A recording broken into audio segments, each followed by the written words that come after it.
检察院那边怎么样了？都安排好了。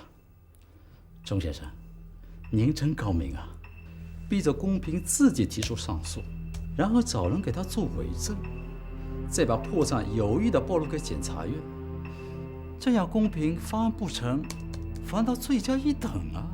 公平一天不死，我心里边一天就不踏实。我最怕吃鱼卡着刺儿了，拔不出来就得把它吞下去，否则能把人难受死。那刘思然怎么办？能怎么办？只有尽早的除掉公平。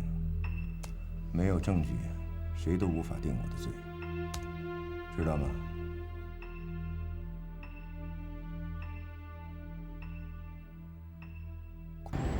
张局，你先沉住了气，你先把材料写好了，等我回去。我就不相信谁还真敢把这块地皮抢走了。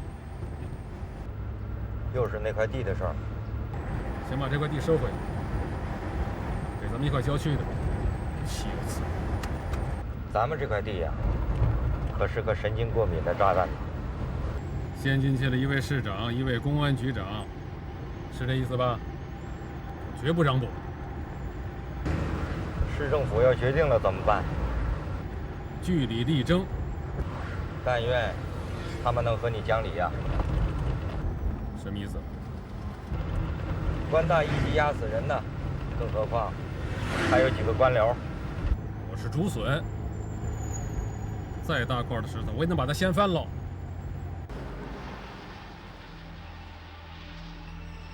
规划局的钉子总算扎中了李希东的脚心。范秘书，你刚开始工作就卓有成效啊！看来我也称得上是慧眼识英雄了。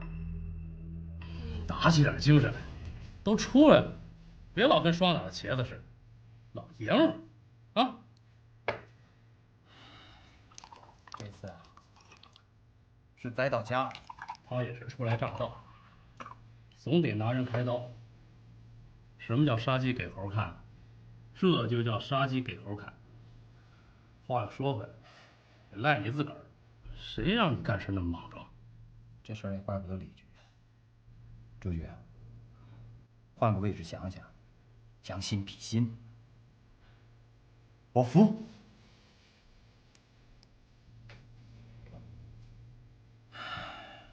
可是让我脱下这身警服，我有点舍不得。哎，兄弟，这人啊，都难免犯错误，警察也是人，犯错误怎么了？改了不就完了吗？改了照样堂堂正正做人。这事儿是没出在你头上，说话轻松了一点吧。我是还能够堂堂正正的做人，可是不能堂堂正正的做警察呀，朱局。我谁也不怨，我只怪我这该死的脾气。你这脾气一定得好好改改，啊！一定的，就是不干这警察呀。这脾气也会惹事儿。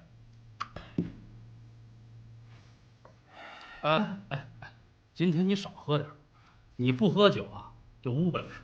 这不关你的事儿。从今往后啊，我不会喝高的。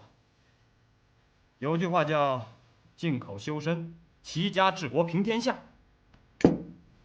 我这其他的做不到，这进口啊，我还能做到。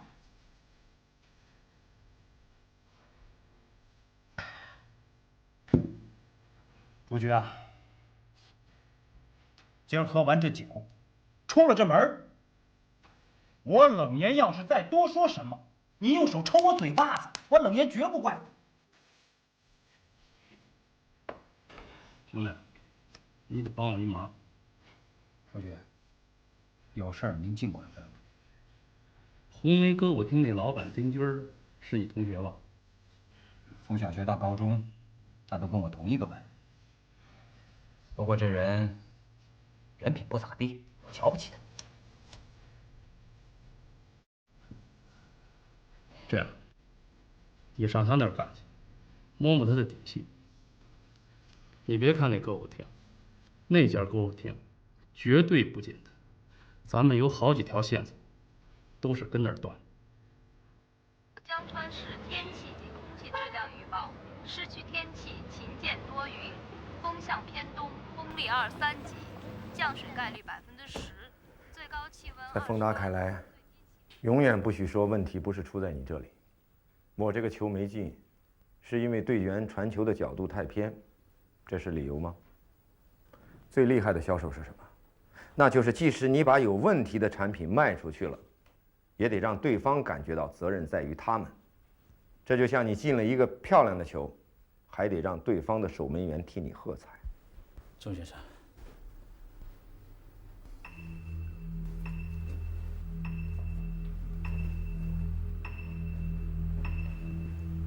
那些证人呢？都已经离开了战场室，这样使人更加感觉到这是有目的的犯案行动，而且是公平的渔民们干的。但是你忽略了一点，李旭东3番5次的去看公平，会令人敏感的把这2件事情联系到一块儿，利用互联网把这个信息发出去。明白。公平的案子查清楚没有？李局，确实是伪证，所有的一切都是伪证。我们回来之前，检察院就查出来了，一局和好些人都知道了，闹得沸沸扬扬。那省委跟省厅知不知道？这里面一定还有圈套。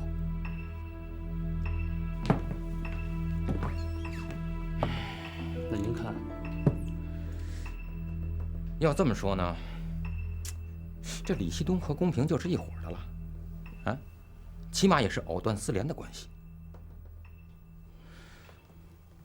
要真是用假证犯，一蒙混过关，那就是历史罪人了。哎，一局，您先别这么说，好像李旭东也发现这些证据中有一些漏洞，他正让徐小川跟检察院联系呢。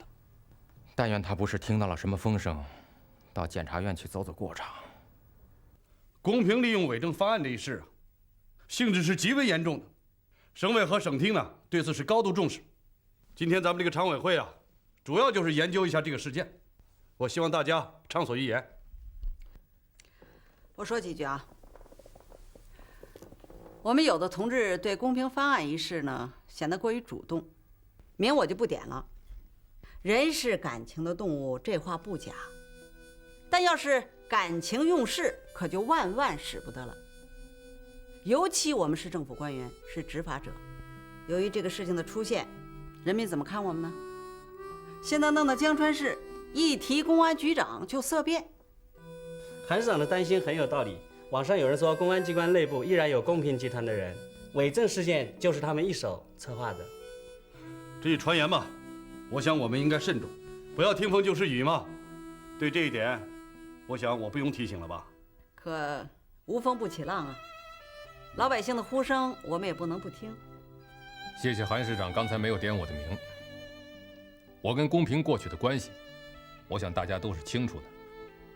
如果上级认为有必要的话，我愿意接受调查。我想说的是，伪证翻案让我觉得，公平案件绝不像现在这么简单，后面也许隐藏着惊天大案。习东同志啊，我知道你是刑侦出身，这次就不用亲临前线了，哪怕是避避嫌呢。习东同志啊，公平这个案子，你就不要再插手了。即便是出了什么问题，也有检察院和法院的同志处理，你们公安局徐小川代表就行了。这也是省委的意思啊。李旭东真切地感觉到，公平后面一定有着更强大的黑手，有着一张看不见的网，这张网正左右的真相。难道公平自己想翻案？不，是有人指使公平这么做。可公平为何像个木偶，受人摆布呢？这将是一个可怕的漩涡。在遥远的地方，在大河的彼岸，在高山的另一边，有一座美丽的园子，花木扶疏，四季飘着果实的香味儿。那里的男女都快乐健康，君子好逑，窈窕淑女。有一个少年从园子里走出，彩虹挂在了天空。他要去找那位少女，他走了很多的路，向着远方。你给我说的是世外桃源吧？我是想带你到这样的一个地方去。我已经厌倦了生意场上的尔虞我诈，渴望简单，渴望远离尘世的喧嚣和烦躁。你的所作所为就像一个教徒。我从来不信仰任何宗教，但是我喜欢他们的某些说法。为什么？因为从来就没有救世主啊。你天生叛逆。不，其实我喜欢循规蹈矩。那你的犯罪概率肯定比别人高。你是一个无政府主义者。不，其实我更喜欢有序的集体，因为没有规矩就难成方圆。在我的公司里边，你可以违反我的意愿，但是绝不能违反公司的规定，因为公司的规定就是法律。那要是有人犯了你的法，你会怎么办呢？那我呀，就停发他的工资。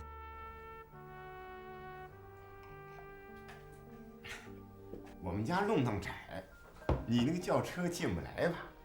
爷爷，他是骑自行车来的。哦，没有，我打车来的。到了路口呢，我走进来了一段。哪人呢？哦，这个是我的简历，您看看。哎呀，你在这儿瞎掺和干什么？你又看不懂，赶快给客人倒茶去啊！哎，对对，我去倒水。还简历？听凡凡说老家没人了。父母去世的比较早，我呢也没什么兄弟姐妹。俗话说，一人吃饱全家不饿，倒是没什么经济负担啊。其实我是非常喜欢有老人有孩子的家，我觉得那才是个家呀。还没结婚吧？没有。按照钟先生的条件，早就该结婚了，怎么没女孩子追你呢？怎么说呢？这些年我工作比较忙，再者呢，我又不是一个一心能二用的人，所以就一直拖到现在。请喝茶了。哎，好好好，谢谢谢谢，谢谢啊。你还算个体户吧？啊，个体户。那叫私企。哦，哎，个体做得再大，也不如国营单位好。喏，你们生病怎么办啊？还有，退休以后谁管呢？我们的职工呢都有这个医疗保险和养老保险。审查完了吧？让人这喝口水行吗？啊，来，随便喝随便喝，水管够。哎，你家庭成分是什么？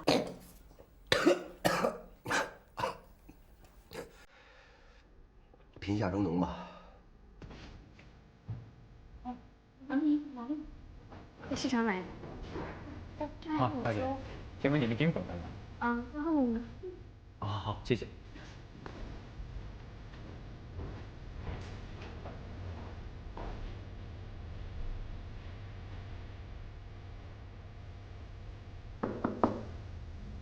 哎呦，老同学，你可真是千呼万唤才出来啊！现在我可是社会闲散，不会是油爆琵琶半遮面吧？说实话，你当警察可真是太稳定了。别哪壶不开提哪壶。以后谁要是跟我说警察来，我跟他急。朋友道上给您的茶水，永远得烫你的个。好，找我什么事儿吧？老同学，到时来，给我当副总。毕竟你以前穿过那身衣裳，还不至于全都人走茶凉。以后你能帮我不少忙呢。怎么样？我带你看看。行。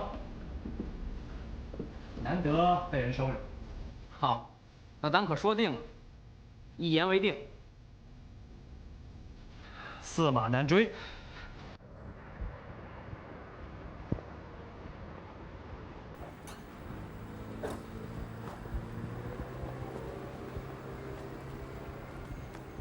哎呀，这样去见对方的家人还是第一次。丑媳妇总要见公婆，你又不丑，还怕人相不中啊？法院那边有消息了吗？可能是加刑。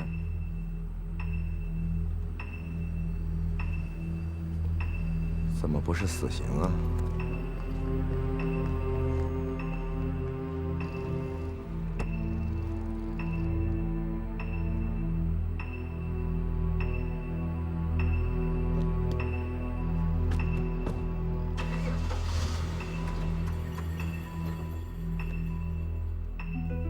决。刚刚得到消息，法院又给公平加了刑。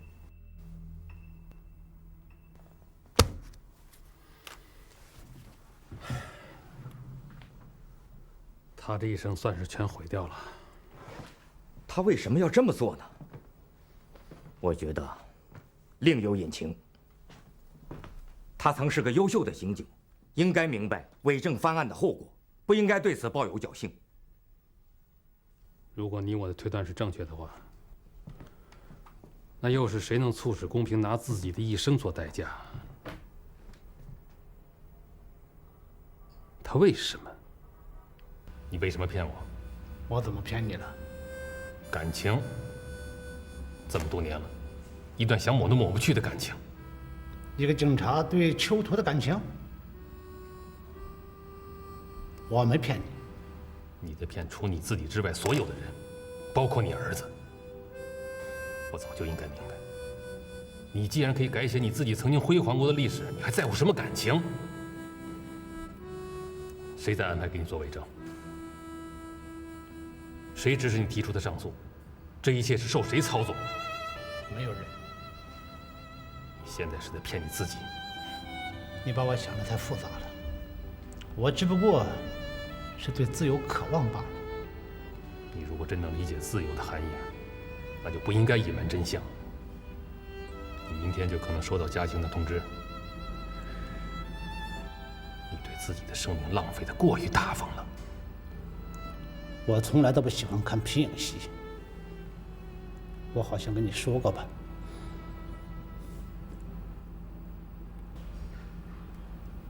你在暗示有人操纵你是吧？我没这么说。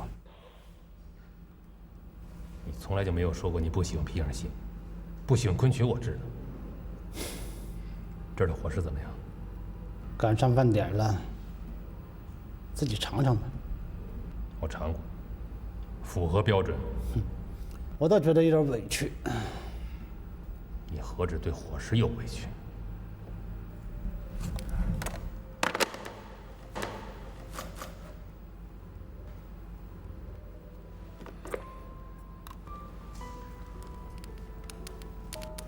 小杨在李坊镇派出所干得很好，进步很快，身体比过去结实多了。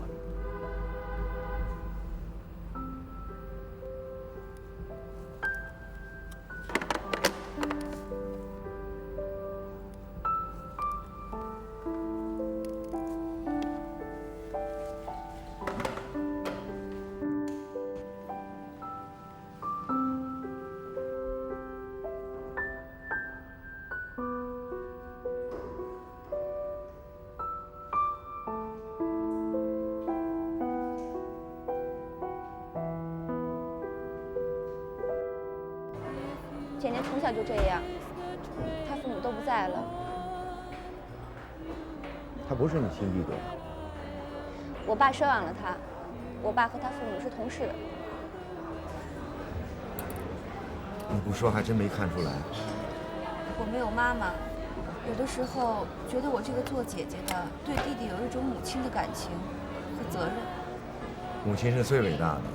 如果在这个世界上让我相信一个人的话，只有我妈妈。好像听你说过，她在你上大学之前就去世。寿终正寝。你怕我爸吗？哼，为什么呀？我中学的同学没一个不怕他的，人家到家里还作业本，他能当面把作业本来回翻好几遍，生怕里面加小纸条。我有个提议，不知道你愿不愿意？说呀。把简简送到蓝星星孤儿院。简简是有家的，送到孤儿院不合适。简简是个特殊的孩子，需要有人打开他封闭的心灵。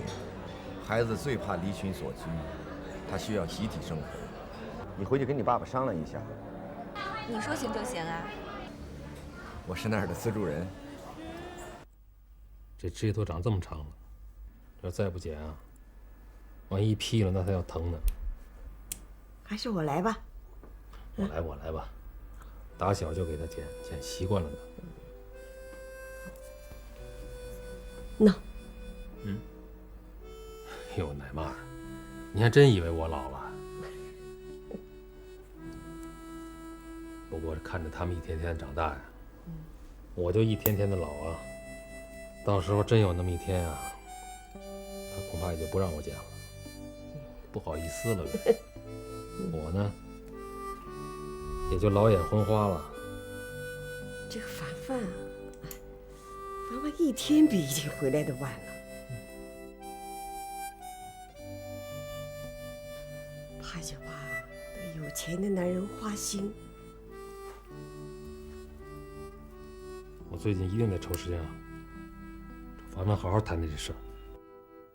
今天找你来是为了李希东提出的那一套整顿方案。3个准则你认真看了吗？要是实行这3项准则，那就影响到李希东来之前咱们安排的那些干部了。那些人，他都是有关系的呀。你呀，不要高兴起来就忘乎所以，遇到点问题呢就愁眉苦脸。你首先要学会冷静地对待问题。山崩于前不惊，地陷于后不惧。我明白了，当时那是田军在的时候经手的，他不吐口就行。人无远虑，必有近忧。不给你点清一步，你就看不清一步。目光短浅。韩市长，我是你一手培养起来的，在工作中有什么不周啊，你尽管说，只要是你说的，我一定照办。那好。杨丽的凶杀案是谁让中指调查的？是我。你用不着这样看我。中指侦查是因为有人利用这件事大做文章，在公安局内部搞大清查，一个刑侦队长，35个派出所所长都被撤除职务，纪委、反贪局那儿的投诉信是堆积如山的，公安局内部都搞得了半瘫痪状态。你刚才说的这么些事儿，我到今天都不知道。你才来了几天呢？原因很简单，他们要灌参，那批下去的人，大部分都是公平所重用的。当时的代理局长是易焕章，当时我是这个专案组的副组长，为了使本案的调查不再节外生枝，为了使我们公安系统内部安定团结，我向省公安厅和反贪局写了中指侦查的报告。这份报告遏制了某些人膨胀的野心。易焕章任上，公安局进了不少人呐。这么重要的事儿，秦厅长半句都没有跟我说过。这就是领导的高明之处。他要向你提起这件事儿，就有先入为主之嫌，怕你一来就陷入了复杂的人际关系中。另外，这件事你总要调查吧？一调查，你就跟公平沾上边儿。你别忘了，你跟公平的关系众所周知啊。秦厅长肯定是想让你先下来慢慢看，进入角色，欲速则不达呀。易焕章不跟我说这些内情，是因为他当时是决策者。可楚文华、张建设还有徐小川为什么不跟我说？尤其是徐小川，他是几乎天天都跟我在一起。那个楚文华是不相信。被整下去的那个刑警队长叫张文南，他和楚文华俩是老搭档，在公安系统，他俩可是有名的交赞孟良啊。张建设和徐小川，前者是胆小怕事儿，把这事儿告诉你，他不得罪了易焕章。那个徐小川呢，他倒是一片好心，他是怕你陷入公平那个怪圈。35位派出所所长，你知道在公安系统想熬到所长这个位置上得多难？还有那个张文南，你知道他现在在什么地方吗？离开刑侦队以后，易焕章让他去了巡警队，也不知什么原因，他被易焕章一撸到底，彻底清除出了公安队。现在到底在哪里，我也不知道。老宋，你对易焕章这个人怎样评价？你自己去体会吧，我只能告诉你他的背景。易焕章是韩正芳市长一手提拔的，平步青云啊！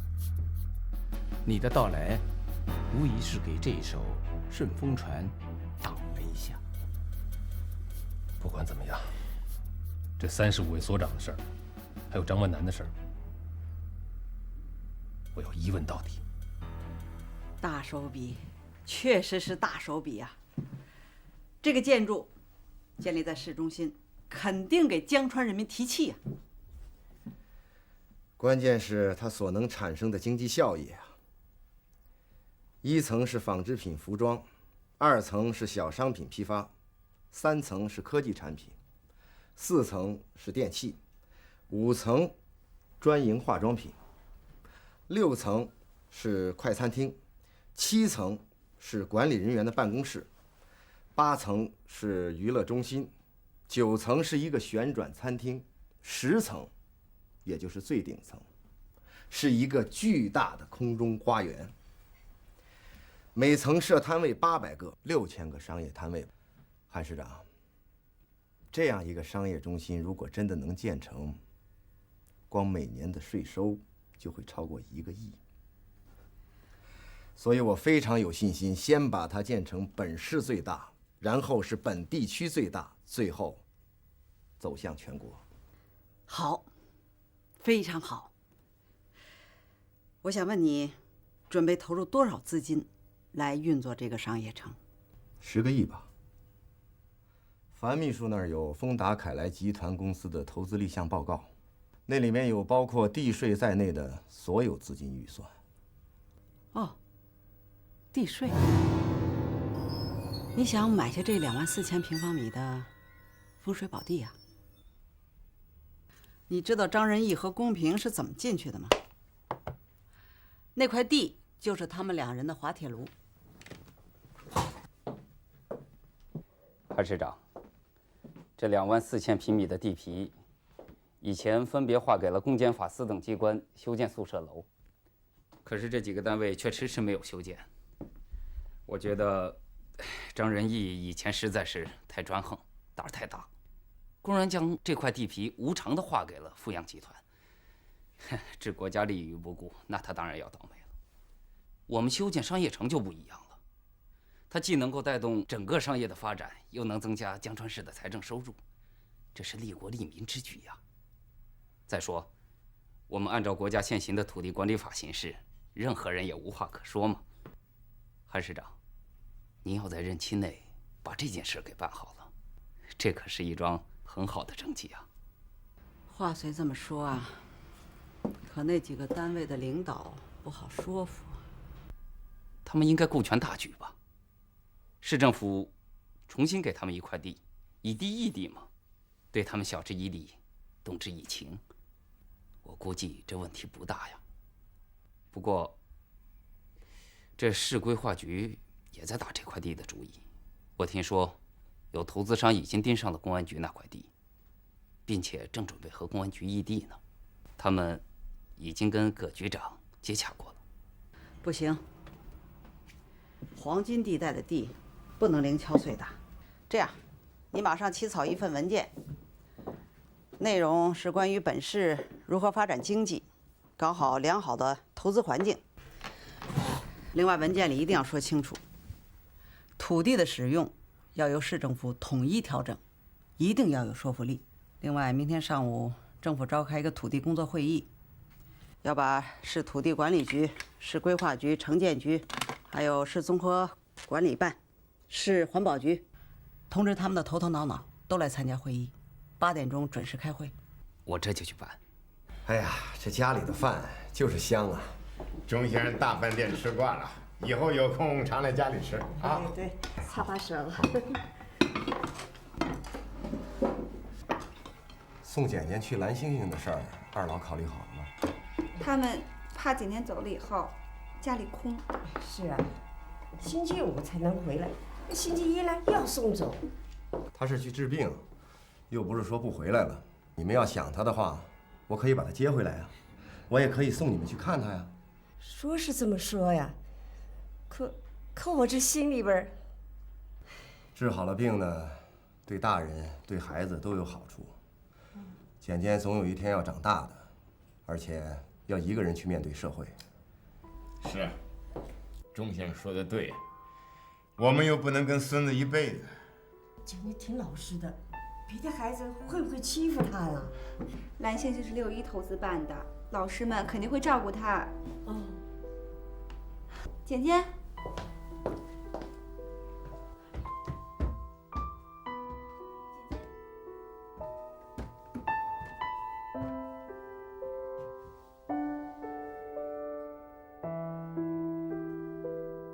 阿定，去把那瓶好酒拿来。哎，楚局啊，你真有口福，这酱猪蹄儿刚出锅，你就来了啊！这瓶酒啊，是冷爷买来孝敬我的。这小子有本事，起点高，刚出道就做了丁军的副总。都是我没本事，让弟兄们混成今天这样。哎，楚局，你别这么说，你看看我现在。我现在干着这个的收入，可比我做派出所所长高出好几倍啊！行了吧，可别说了。你越这么说，我心里越难受。楚局啊，你心里难受，我也不好受。那天冷言来了，那么硬的一条汉子，哭起来像个孩子。我狠狠地骂了他一顿。你说这有什么呀？啊，咱们做警察的，在哪儿干他都是一条好汉。楚局，这位新来的李希东局长，在电视上我看了，就冲他刚一到江川办的这几件事儿，他做事说话还算是正直。你看，是不是找个机会和他聊聊？还得看看，他跟公平的渊源很深。再说他刚来，避嫌都来不及，哪还敢沾染这种事儿？话又说回来，这又不是你肖贵一个人的事儿。全局还有35个怒气连天的下台所长呢。冷岩区的那家红梅歌厅啊，我在那儿待过几天，后台挺硬的，到现在都没人敢动他呢。没动过是因为他没撞枪口上。那件事儿我也查出点眉目来了。张仁义、公平家的盗窃肯定是一个人干的，我怀疑杨丽家的事儿也是此人所为。哼，他居然还能将赃物放进刘思然的家中，陷害于他。易焕章可从来不这么认为，所以刘思然到现在还待在监狱里。刘思然是天大的冤枉。遗憾的是，我们没有证据为他申辩。你需要我帮你干点什么？找一找所有盗窃案的存档。此人肯定是惯盗，就从他现场作案不留痕迹的手法上来说，此人肯定栽过。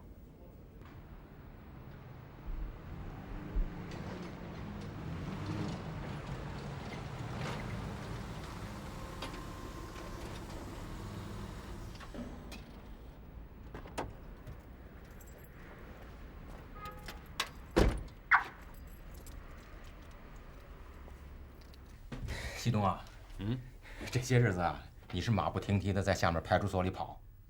这局里头呢，有一些事我处理不了，只有找你。可是找你又挺难找，白天找不着，只有晚上堵你了。局里有什么事儿吗？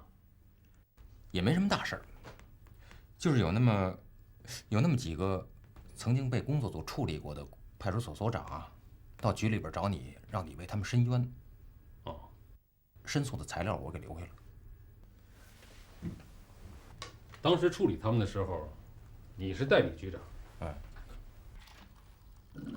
情况你应该比我了解。你说说看，他们的上诉有道理吗？问题不在这儿。他们这些人呀，多多少少跟公平有一个瓜葛。他们跟公平的案件有什么关系？怎么说呢？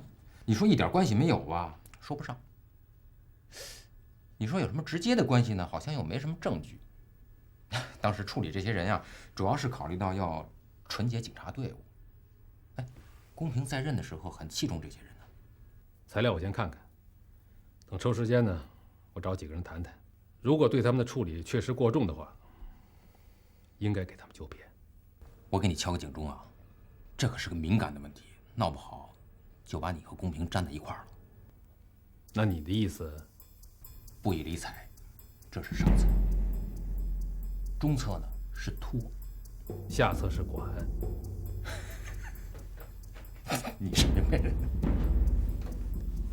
老叶，我现在知道该怎么办了。那我先回去。听说这批人走了以后，你又进了不少人。缺了的空得给补上啊。根据公安部的规定，凡是进公安局的人都要有大本文凭，并且要统一参加国家公务员的考试。这些人通过考试了吗？当时我虽然是代理局长，可是强龙压不过地头蛇，上面压下来的有些顶得住，有些你就顶不住，全都是关系。这才是我们干部队伍当中真正的不纯洁。西东啊，我知道。关于地皮的事儿，今天早上市里要召开一个会议，会后呢会发一个文件，一些精神都在文件里面，到时候你们看就行了，好吧？哎，好，我可关机了啊，还有5分钟就开会了。好。为了在市政府统一规划下进行城市建设，也为了杜绝胡搭乱建，市政府决定收回以前划拨下去但迄今没有修建房屋的所有土地使用权。实行草案就摆在大家面前，大家认真阅读一下，如果没有什么异议，就在上面签上自己的大名，市政府将以正式文件传达下去。对于樊涛这种小人，最好的办法就是有钱能使鬼推磨，去给樊涛准备个存折。好，张局长、徐主任，就是这一片。现在呢，有钱人是住在城外，没钱人呢是住在城内。你们公安局可是超前享受啊！这里有山有水，空气又新鲜。我们开车到这儿，足足用了45分钟，而且还是小车。江川市公安系统上上下下几百个单位，这一下搬到这里来啊！小孩上学，家属上班，买菜买生活用品全是困难。开趟班车，什么都有了。说的那么简单，我们民警连集资买房的钱都凑不齐，还要买车雇司机，那不是天方夜谭吗？你看这儿附近就这么一家工厂，连个集市都没有，仅有的一班远交车，还是路过。你跟你们领导反映一下，如果是这种状况的话，我们没法协助你们工作，当然我也没法向我的上级和下属交代。别的我不说，如果我没记错的话，这块地属于机床厂的。机床厂不在这儿盖宿舍楼，你知道为什么吗？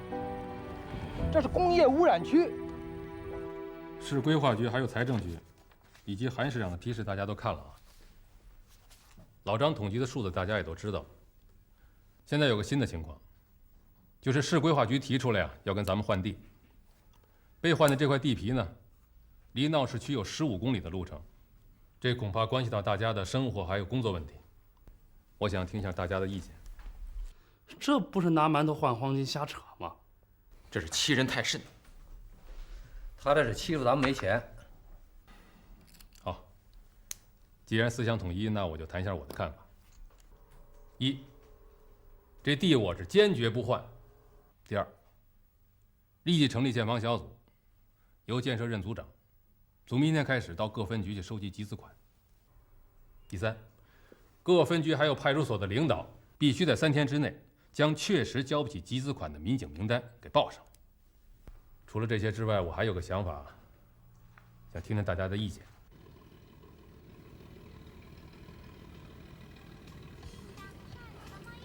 哎呀，田镇长啊，侯所长，侯所长，找到你太不容易了。侯所长啊，又来催我要上月的工资了吧？田镇长，这可是上上个月的工资啊！你看我，都忘了现在是几月了。侯所长啊，你放心啊，镇里呢和丰达凯莱集团公司已经签订了合约了，在咱们这儿建一个娱乐城，集餐饮和娱乐为一体，赚这些来往车辆的钞票，还有100万帮助咱们镇的机械厂恢复生产。这资金已经到位了，你就尽管放心吧。那真是太好了哈！咱们里坊镇脱贫，那就要变成现实了。这全镇的老百姓都得给你烧高香才是啊！哪里话啊？那就这么说定了。哎，我到市里去一趟。好，那你慢走啊。哎，行，我走了啊。哎，慢走。哎，忙着呢。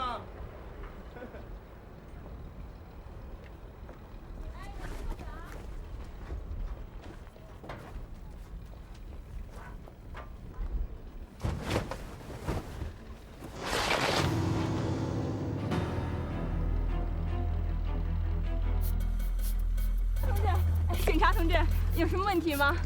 您是老板？啊，我不是，我是顺便帮朋友带批货。您抽烟？抽烟？哦，我不会。小姐，您可能不知道，这种特殊的化工原料的买卖和运输，必须要有公安局和医药管理局的相关手续。您有吗？这个我不知道。那我这批货拉不走了。如果您没有手续的话，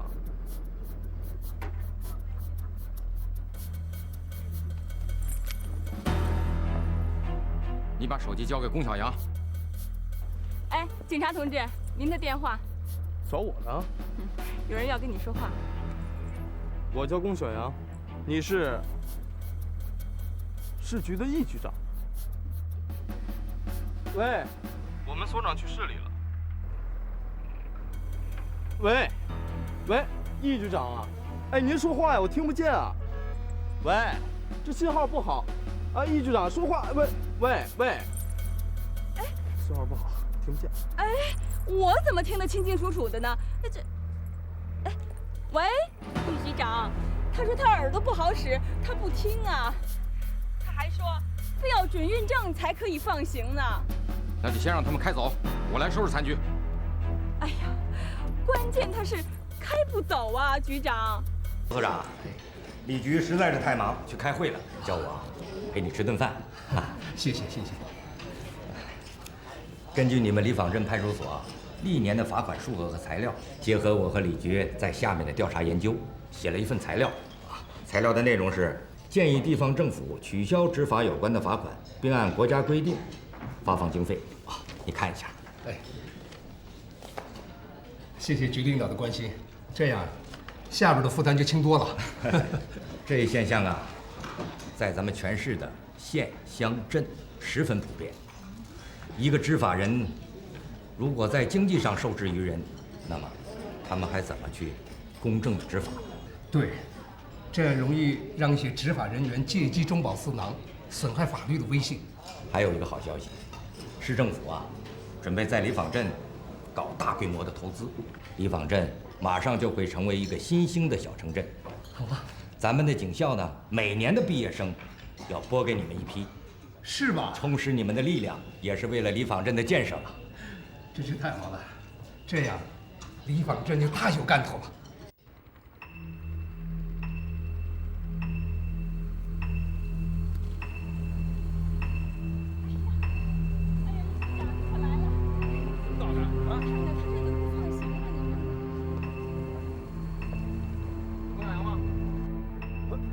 报告局长，请指示。啊，就这车东西？对，他们没有手续，而且啊，这样，他们在江川这段的手续啊是后来补办的，都给送到局里去。你看，让他们走吧。啊，嘿，警惕性挺高。是，立即放学。好。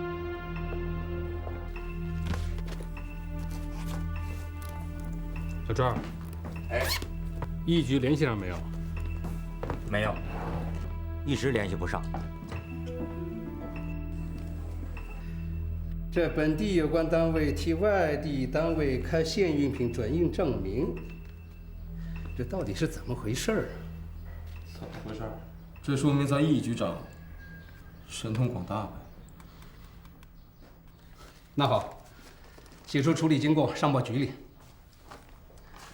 写好后交给我签名。啊！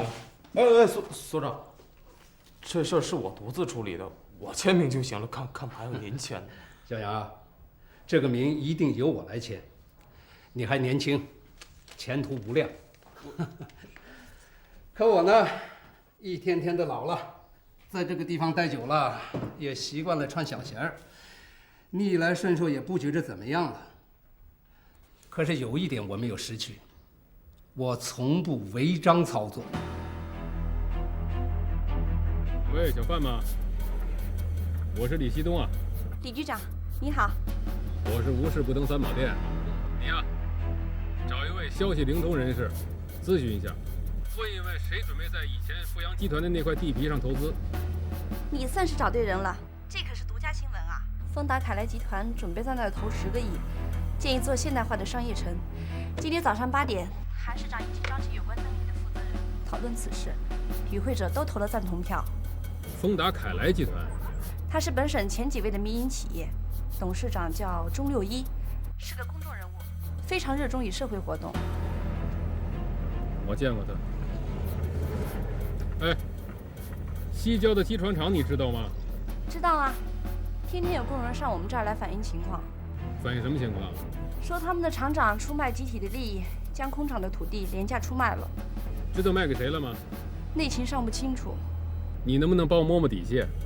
你是江川市的公安局长，怎么找到我的头上来了？我出面会使有些人感到很敏感，再说也违反了司法程序。我明白了，有什么情况我打电话给你。喝多了，好长时间没这么喝酒。范市长好酒量，真是好酒量。不行不行，今天咱们这酒啊，包含着友谊，充满着希望，渴望着奋进，而且这酒会给我们带来好运和祝福。是，妙语连珠，妙语连珠。过奖过奖过奖。借你吉言。来，没事。我来，没事。哎，樊秘书，韩市长的安全交给你了啊。没事。放心。好，就这样，再见啊，再见。走吧。好，走好。哎，好了，你们下班吧。下班了。好，再见。好，走好啊，走好。哎，走好。哎呀。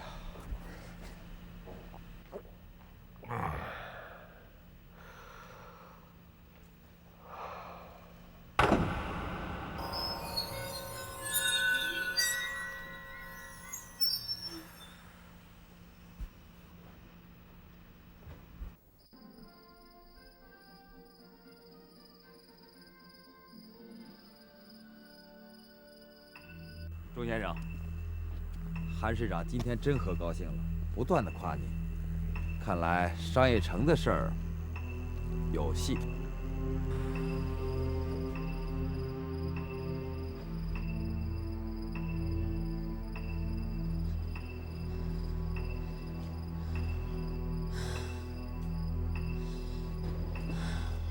韩市长。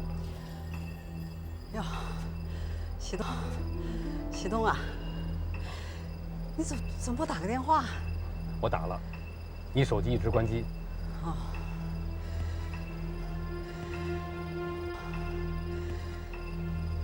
哎，把门开开，里边坐。我是不速之客呀。有个应酬，推不掉。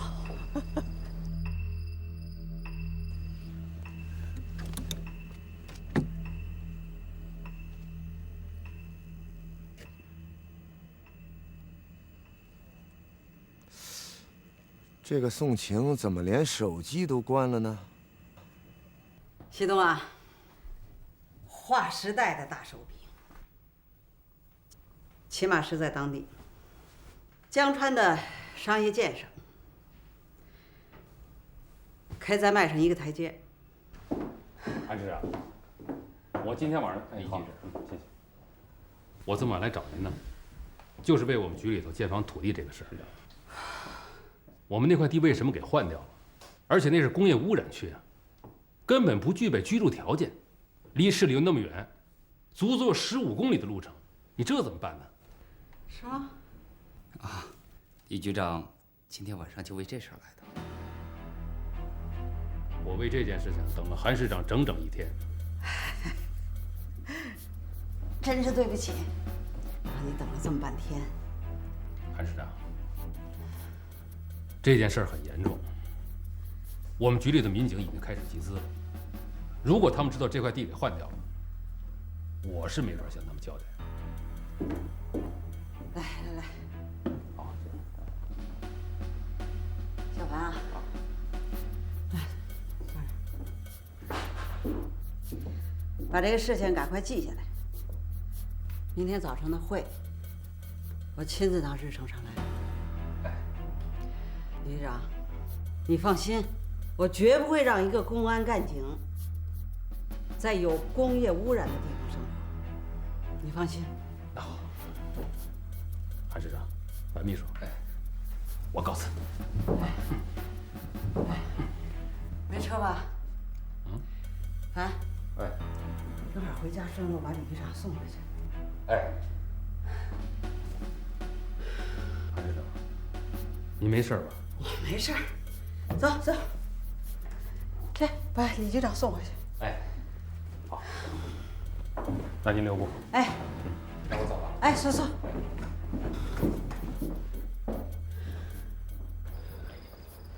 樊秘书跟丰达凯莱已经达成共识了吧？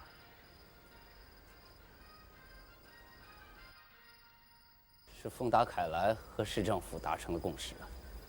樊秘书在其中是功不可没呀。我也仅仅是做了一些本职工作，这是人家丰达凯莱为江川人民办了件好事儿。樊秘书至少是个系灵人。就算是吧，这都入市了。江川市的商业发展还停留在本地消化的基础上，如果没有外资注入，很难突飞猛进的。这次是有了契机。您知道现在的这事儿没办好，它都不好说。那个机床厂那块地到底是怎么回事？你知道吗？不清楚啊。哎，这您要问市规划办和土地管理局啊。樊秘书不仅是笔杆子，嘴皮子也不错呀，一答一问，滴水不漏。您太高抬我了，我是低看了你。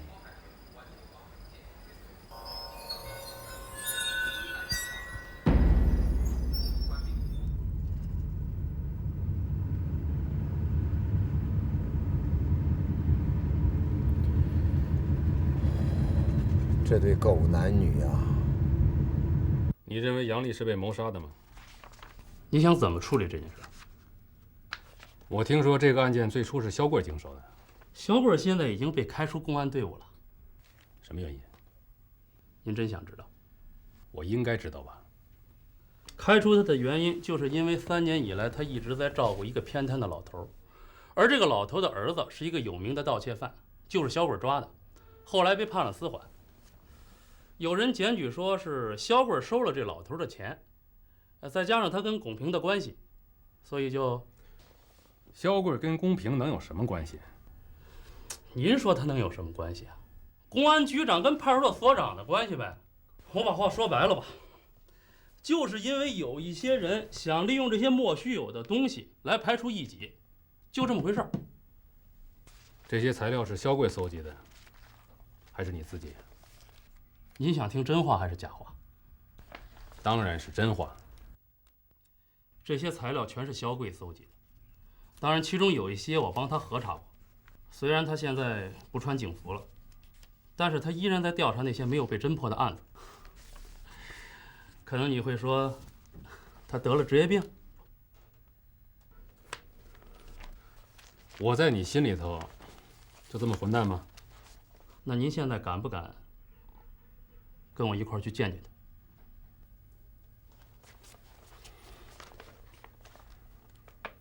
走，带路。好。还没一局消息吗？没有，手机一直关机。李月，你不会为今天晚上去肖贵那儿后悔吧？我听得出你的弦外之音来。除了这个肖贵，还有35个被解了职的派出所所长，而且只要一沾上这件事儿，马上就会有人把他跟龚平案扯在一起，甚至会说我有为龚平翻案的嫌疑。牵一发而动全身，既然你什么情况都了解，今天也跟我上这儿来了，我不管你是出于什么样的目的，我想跟你说几句该说的话。我早就想听你开口了。你到这儿来以后，在救小偷、拘留田军、开除冷言，还有解决职工住房这一系列问题的处理上，说句实在话，全局上下，包括我在内，对你都很钦佩。可就是在这个问题上，我一直搞不懂，你为什么迟迟没有行动呢？你怎么知道我没行动啊？我已经让薛小川逐个去调查了，甭管是什么结果，我都会按照政策给每个人一个明确的答复。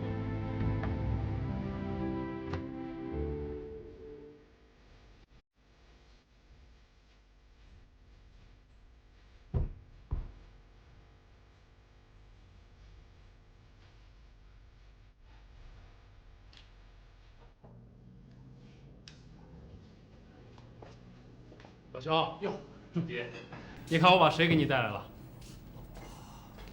新来的李旭东局长。这是小贺同志。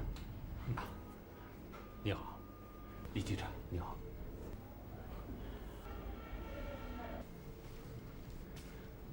你就是被张文南救的阿江。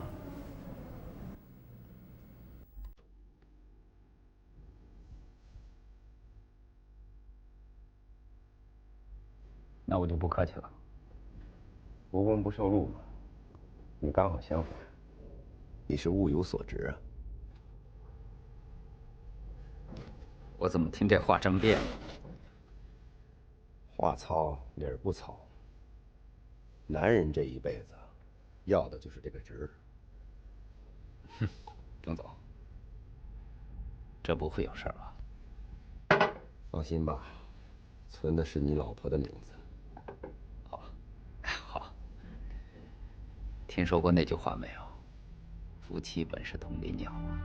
大难来临各自飞，所以我不娶老婆。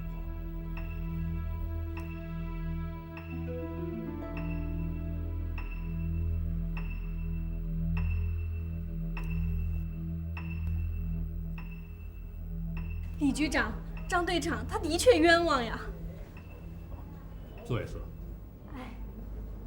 我是山里来的人，招工的时候进的城，在南海酒楼干满了3个月以后，老板说人太多了，不能全部都转正，后来就想让我们回去。可是您也知道，进了城的人哪还想回去？可是南海酒楼他们太坏了，他们把我们在那儿吃的和住的钱全部都算在我们的月工资里头，到最后我们等于1分钱都没有拿到手。你们出来这批人有没有转正的？没有。后来经理说他有个朋友是做生意的，正好需要人去帮忙，可以介绍我们去。可是谁想的，到了红梅歌厅以后才知道，他们原来是要让我们做那个。我不从，他们就3天3夜把我关起来，不给我吃饭。后来到了第4天，心一横，我就推开窗户，从2楼跳了下去，摔伤了腿。正巧赶上张队长他们例行检查经过这儿，就把我送到医院里去了。红梅歌厅拔了没有？没法拔，有人罩着。只要咱们一有行动，他们事先准得着信儿。你去一看，什么问题都没有，都在那大唱革命歌曲。咱们内部有人在走漏消息，这不明摆的吗？你为什么没举报他们？我阿静写过举报材料，让张文南递了上去。可是有一天，局里来人找阿静，让他在一份检控书上签字，硬说她是什么3陪小姐，还说张文南要包她。张文南就是这么被开除的。公告上说他包2奶，他就没结过婚，连1都没有，哪来的2啊？南海酒楼的经理叫什么名？叫宋晴，她是个女的，她也是给人家打工的，老板从来就不出面。他们先以招工的形式，把这些女孩子弄到城里来，然后通过南海酒楼的过渡，逼迫和引诱他们成为3陪或卖淫小姐。过去有过这样的案。这件事立案侦查。好。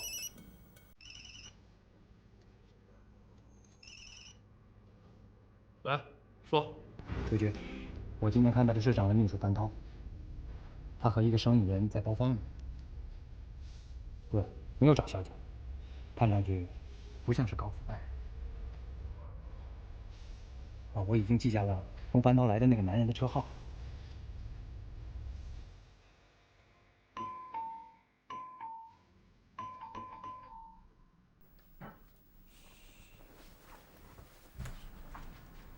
谁呀？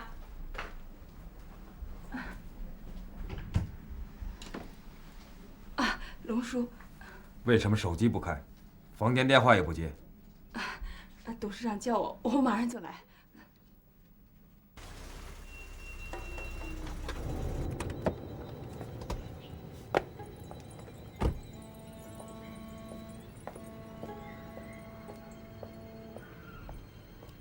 韩秘书，哎，一局，昨晚上去你们家找你，你不在家，手机也关着，说说看怎么回事？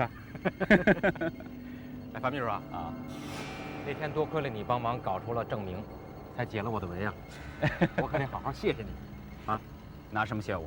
啊，你一个副局长，一个月也没几个子儿。哎，情场得意，官场可要失意啊。自古红颜多祸水。你想到哪儿去了你？按说公平大势已去，他这儿子应该夹着尾巴做人才是。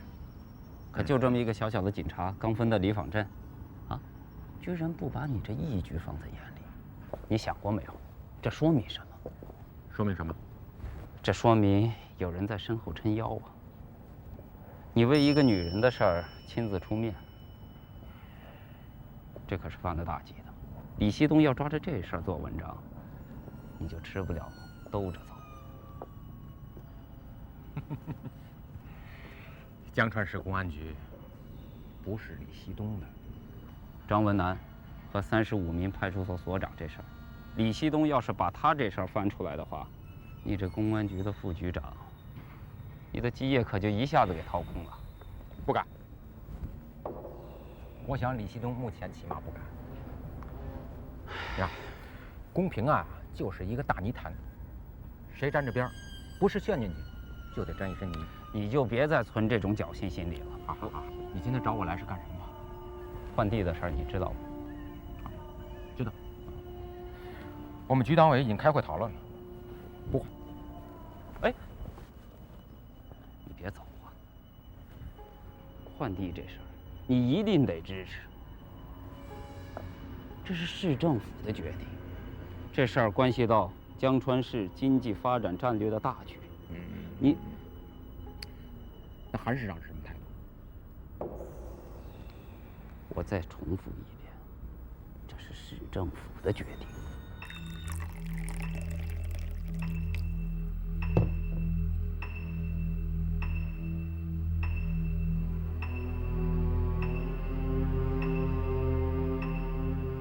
有人得到一件珍宝，会千方百计地把它保护好，等待时机卖个好价钱。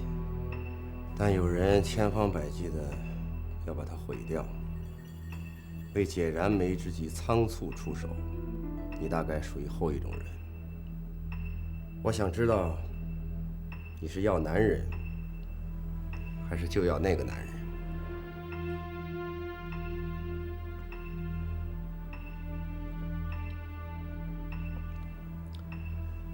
不错，上好的碧螺春。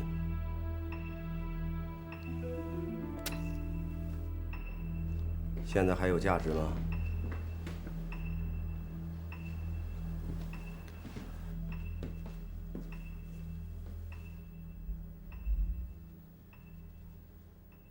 昨天你让姓易的出面，就像把烟头放到了上好的茶里。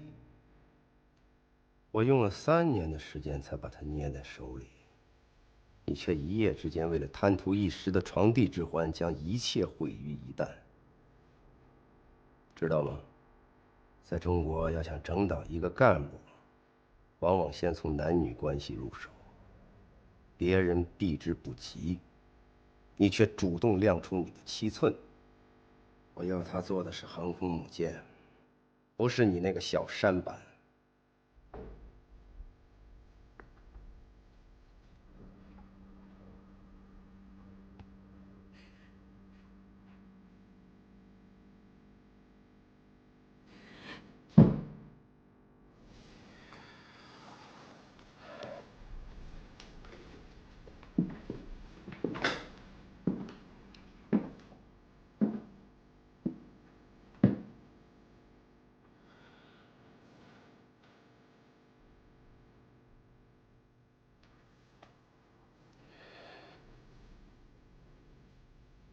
破了，松到了。以后不该你宽衣的时候，勒紧你的裤腰带。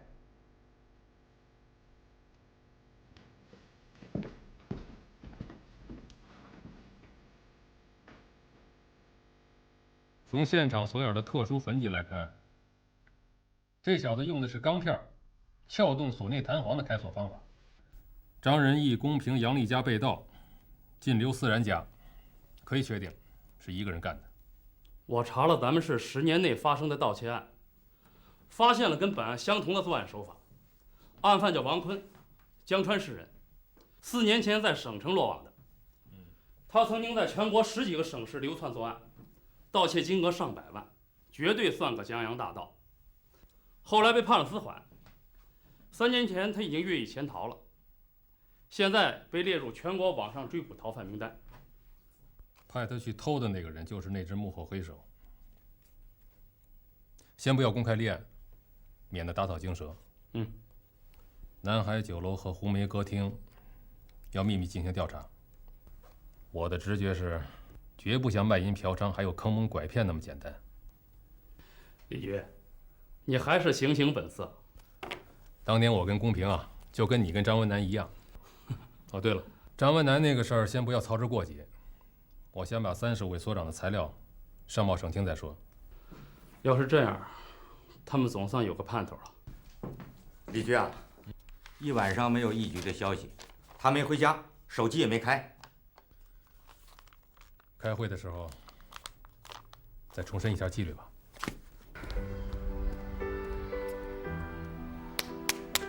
小朋友们好。哎，你好。慢点，慢点，慢点，慢点。你一来，孩子们就像看到圣诞老人一样，多高兴呐！可是我这个圣诞老人现在连给孩子们带点吃的权利都被你给剥夺了。孩子们，叔叔啊，已经把好吃的送到厨房里去了。晚上我们做好了，大家一起吃，好不好？好。那现在开始玩，慢一点啊，慢一点，慢一点，慢一点，慢一点，啊。慢一点，慢一点，慢一点。哎，好了，开车吧，开车吧，开车吧。张老师，请坐。走起来了。钟老师啊，我还要对你提个要求，以后对孩子们呀，不要太随便。完了，你一来，他们就要掏你的兜，太没礼貌了。这个要求我不能同意。你对我这个批评不接受吗？你有什么理由开脱自己吗？我要当孩子王，就不能对孩子们太严厉了，毕竟我是个编外老师嘛。那我是不是太严厉了？不是严厉，是严格。倘若你也放手了，就失去了教育的意义了。以后从蓝星星孤儿院出去的孩子，要有君子风度、淑女风范。为育人者，我们还要对这些孤儿多一份父母之爱。钟老师要不是丰达凯莱集团的大老板，我可真的要引以为志同道合的学长了。考试通过了，我可以跟孩子们一起玩了吧？哟，我可真的忘了，钟老师请。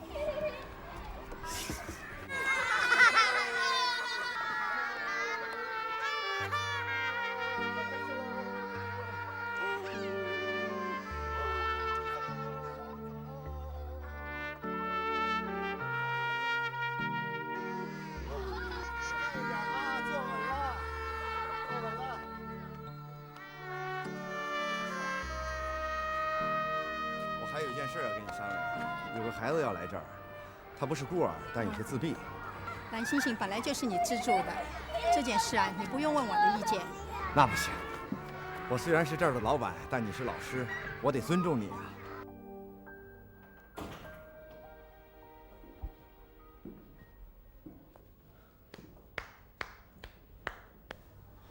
佩服啊，佩服！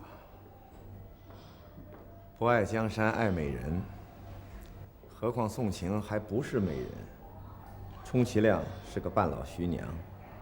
话不要讲的这么难听啊，女士不礼貌。还嘴硬，你胆子够大的呀！你没有资格跟我这样说话。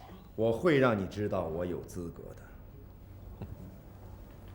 江川政界的权力场上错综复杂，韩振芳与前市委书记张仁义矛盾极深，张仁义和龚平关系却极为要好，所以韩振芳没办法在公安局插手。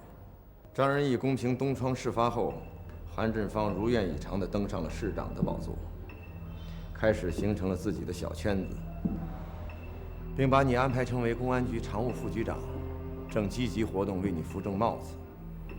没想到省上派来了李希东，李希东和现任市委书记甄树礼又抱成一团儿。这其中的错综复杂，我想你比我更清楚吧。官场是战场，即便是百炼金，也需有绕指柔的功夫，才能在权力场上闭合纵横，立身安命。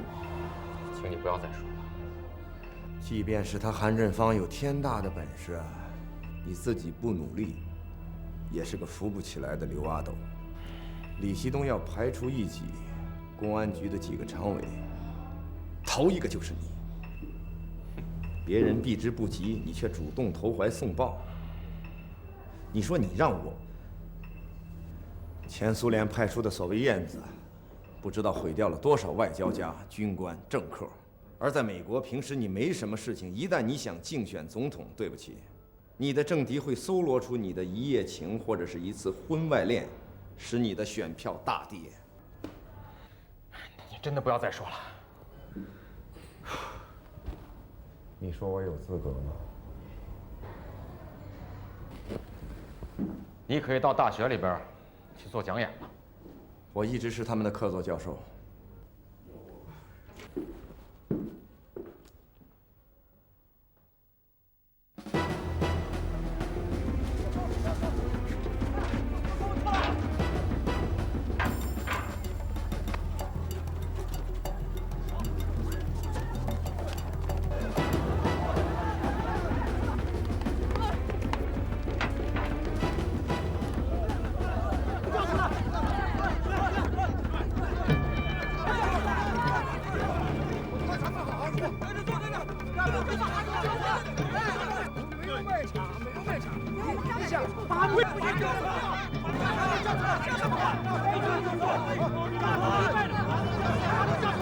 把场卖了，我又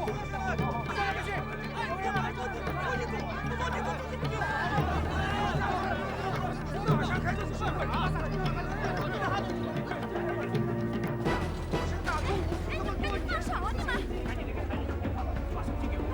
刘队打电话。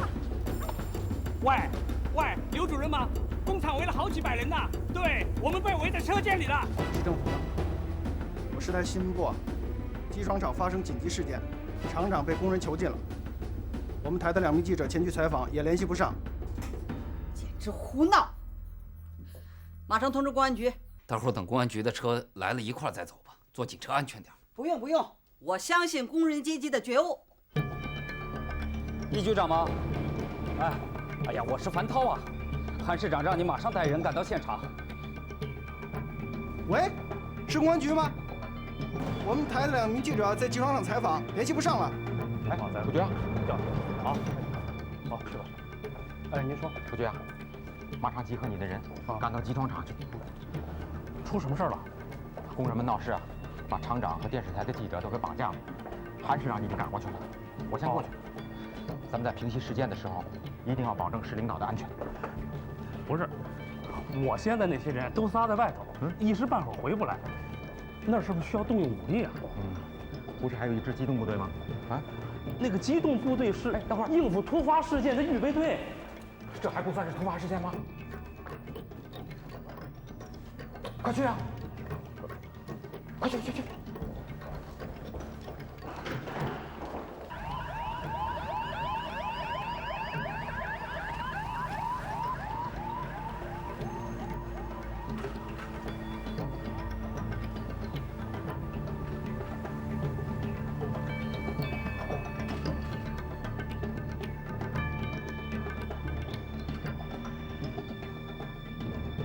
知道了，去机装厂。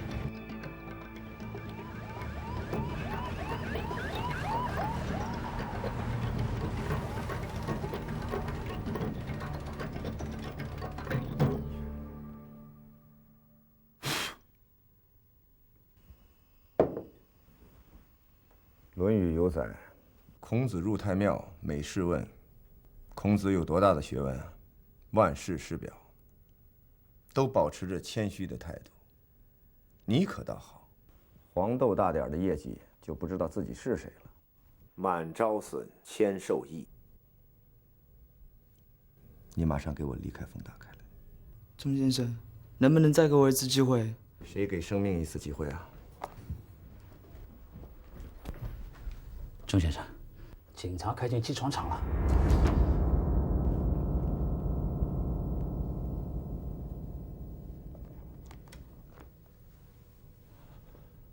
出去。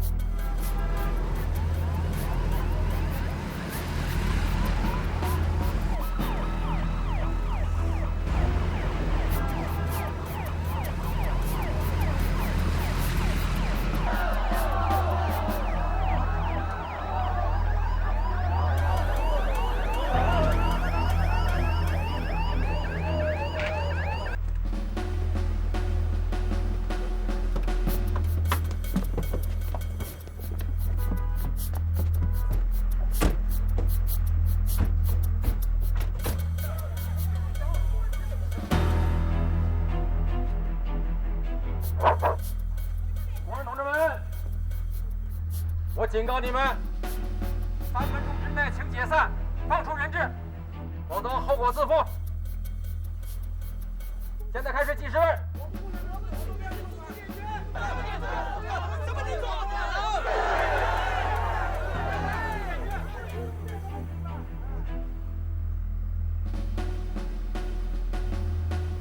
还有2分钟。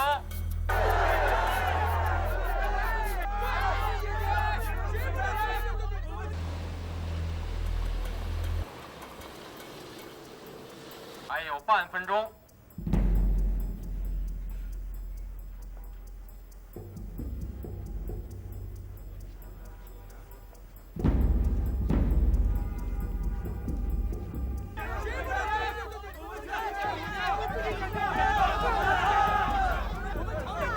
哎，你们保安局什么事儿？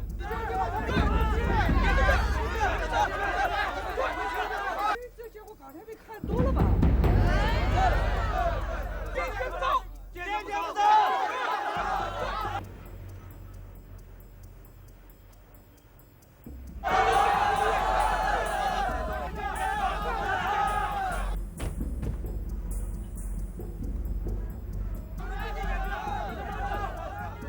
为了自己的共同的利益。排长，工人们要再不解散，我就下令抓人了。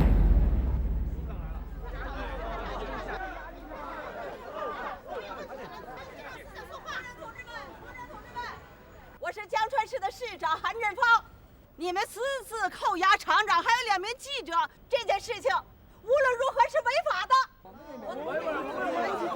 听我说完，我不是吓唬大家，事态如果继续发展下去，后果将不堪设想。韩市长，你说话要有依据啊！对。你说清楚啊！谁扣押厂长了？我们正在召开董事会澄清问题。天天跑纪委、市委，反映问题，你们从不搭理，从不睬。可是今天你们倒把我们当同志看了啊！对。不要激动，大家不要激动。你说，2个记者在听我们的怨气，是吧？我们要把事实公布于众。对。同志们，大家一定要安静，听我说。哎，厂长，你今天不把卖地的合同交出来，工人们是不会答应的。你出卖了大家的权利，你把话说清楚。一定要说清楚。各位，我这也是出于不得已呀。我看你是不是拿了人家的回扣啊？谁家个财那么低啊？到底怎么说起这是？厂长，不管你有什么难言之隐，你都应该该把合同拿出来给大家看看，这样什么情况大家一看不都明白了吗？对，拿出来！好，我拿出来，看去吧。我请求大家不要有过激行为嘛！我们要生活，我们要吃饭，我知道。同志们，我觉得一个单位、一个集体就像一个家过日子，夫妻两个过日子肯定会出现矛盾，怎么办呢？光靠打架吗？摔盆子摔碗吗？那不能解决问题。有矛盾就好好坐下来，心平气和地谈一谈，不要上来就摔盆子打碗嘛。盘子碗摔了以后，不是还得自己花钱买吗？所以说，工人同志们，咱们一定要不要太激动，很多事情咱们坐下来谈，好好谈，好不好？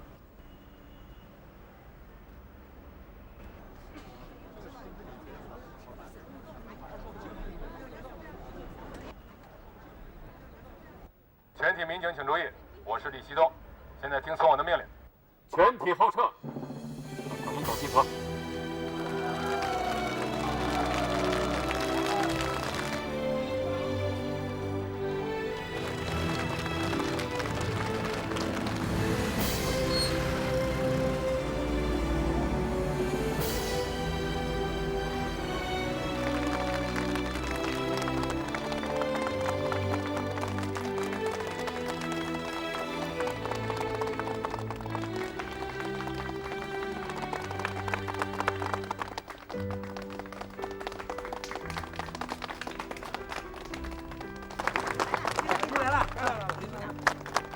我是公安局长李希东。李局长。你好。你们好。我呢有几句话想问问大家。我不知道你们那个厂长还有那2个记者现在怎么样？他们正在那个车间里跟我们的领导座谈呢。工人多听手机手法的。对，我们都多听讲道理的工人，很讲道理的。钟先生，警察都撤了，李希东来了。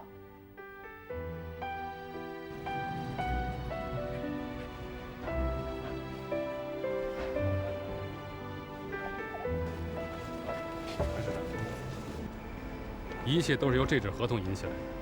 机床厂是股份制，工人们控股51%，可是他们的厂长没有经过董事会的同意，就把属于厂里的8000平米的土地擅自卖给了市里的南海酒楼。还有个情况，我想跟你说一下。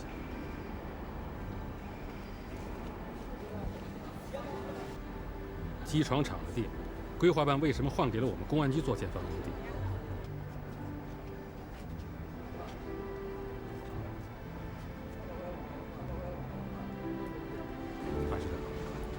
你得向工人表个态，对卖地的事儿，一定要做深入的调查处理，不然工人们的怨气没法平。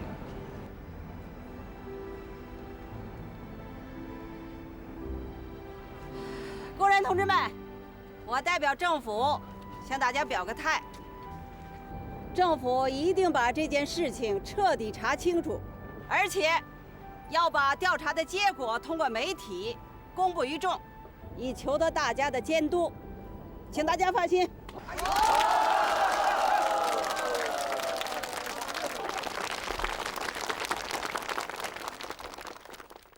樊秘书吗？机床厂的事儿我知道了，我们得先发制人啊，否则就得被人治。你马上去一趟规划局，我去找宋晴。该是她施展女人魅力的时候了。老葛。你说你这办的什么事了你要把这块地换出去，可那么多单位你给谁不行，你偏给了公安局。这个问题我也没仔细考虑过。这上面一说要盖商业城，我就得给这些单位重新找地。上面的命令我得坚决拥护。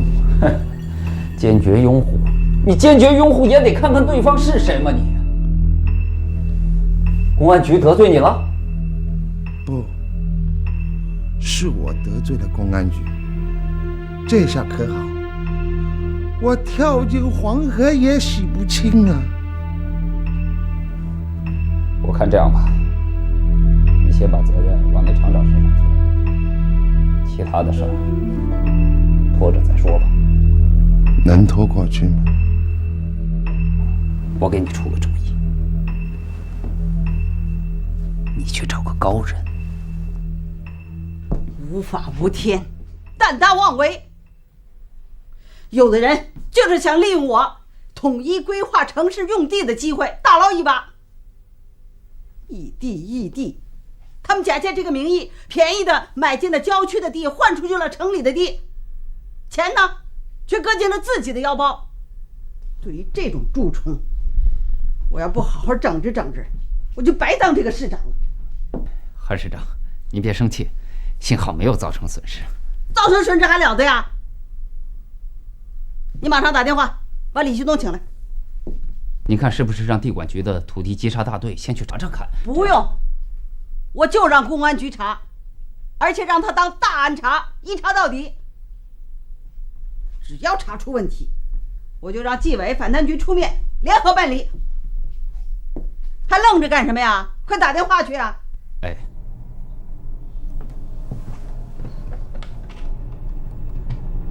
送行吗？机场厂的事儿闹大了，我这儿想好了一个应变的主意。你出面，让樊涛配合你。机床厂卖地的事儿，他们是钻了政府统一规划建筑用地的空子。这个事儿和市规划局、市土地管理局都有关联，我只能找你查呀。这不在我的职权范围内，我们公安局不好出面。非常时期行非常之事，你就帮我一把嘛。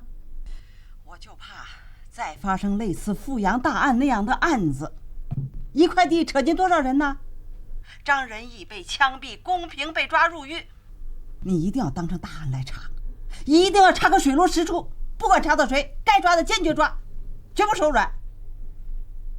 西东啊，老百姓在盯着我们呢。韩市长交办的这件事儿，看起来很简单，真正要办的话，会很棘手。这事儿交给经侦队去办。张局，这回要你挂帅了。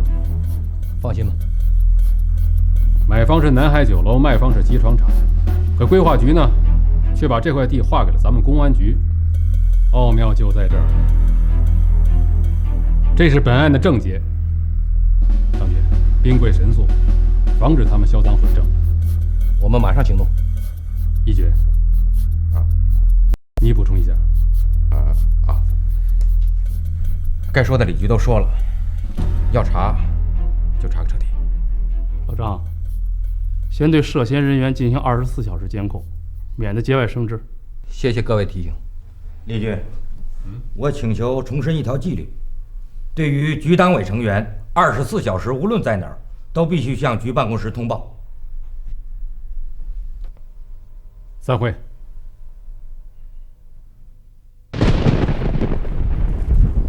钟先生，拿着了吗？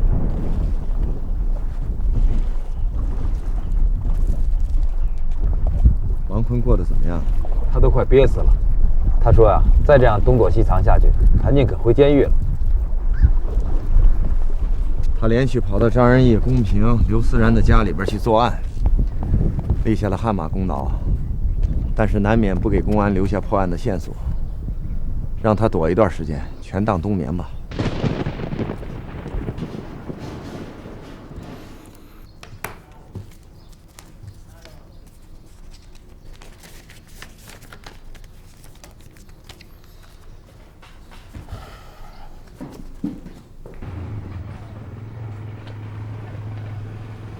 哎，小赵，来，对不起，麻烦你帮把这封信发了啊。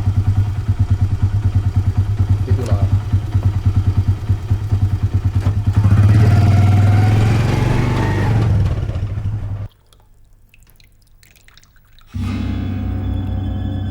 来，正宗的大红袍，铁观音中的极品。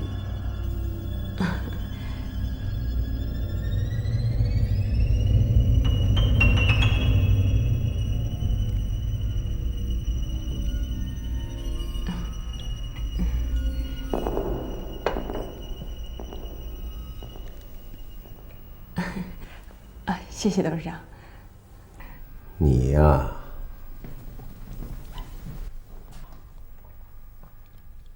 功夫茶讲究的就是一个功夫：水、茶叶、茶具和茶工。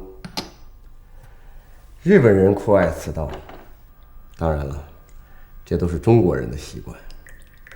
日本人不过是把它商业化了。董事长的学问，我们再学，一辈子也赶不上。在一起喝酒的人，难免都是敌人，但能在一起喝茶的人，大部分都是朋友。规划局的葛局长知道你多少？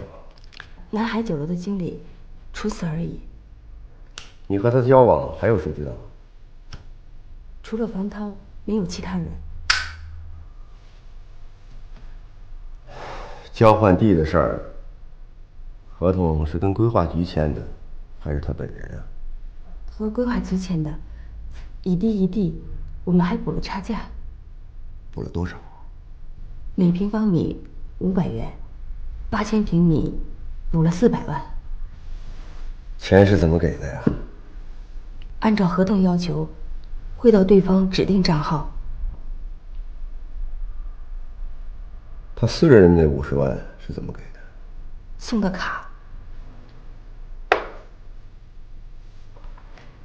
除非他闭嘴，否则你就完了。出什么事儿了，董事长？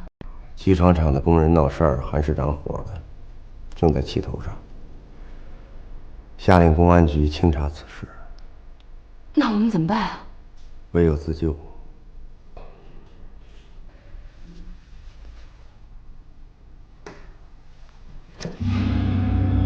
记住，给他吃下12小时后，药物才起作用。控制好时间，一箭双雕。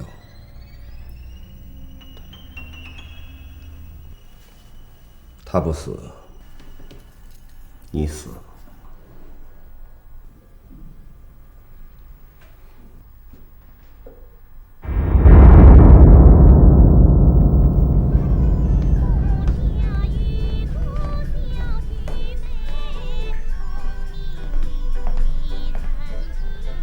肖贵在家吗？老人家，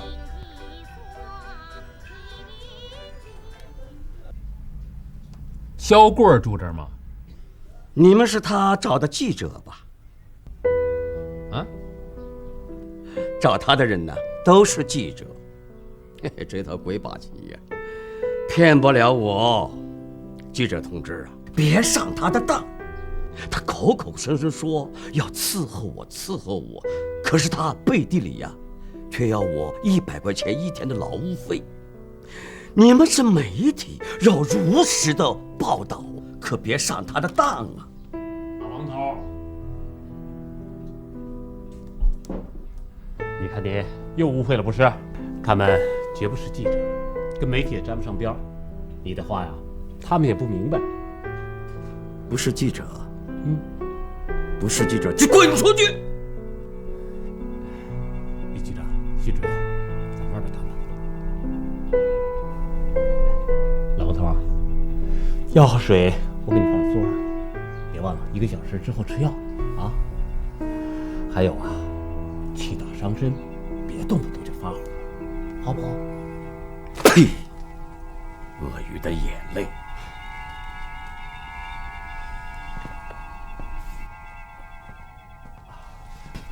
不是记者就别来！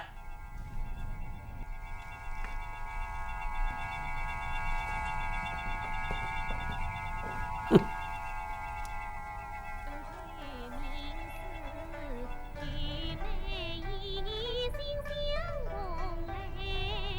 这个王老头啊，腿脚不大方便，儿子呢也不知道跑哪儿去了，心里烦，说话呢就是没轻没重的，你不要心里去。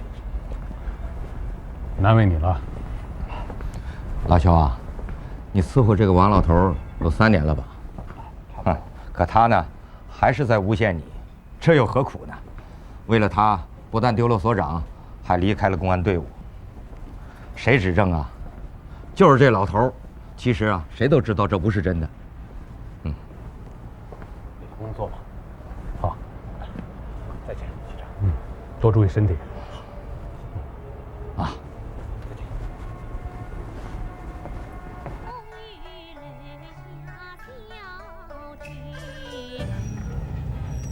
哎，小范，你可别说你没说过啊！你们电视台有规定，对提供新闻线索的人奖励100到500块钱。哎，你呀，就准备拿钱吧。还真的来了位记者，女记者。请问，你为什么要指证肖贵每天收了你100块钱的劳务费？这是我的自由，谁也无权干涉。肖贵因为这件事被开除了。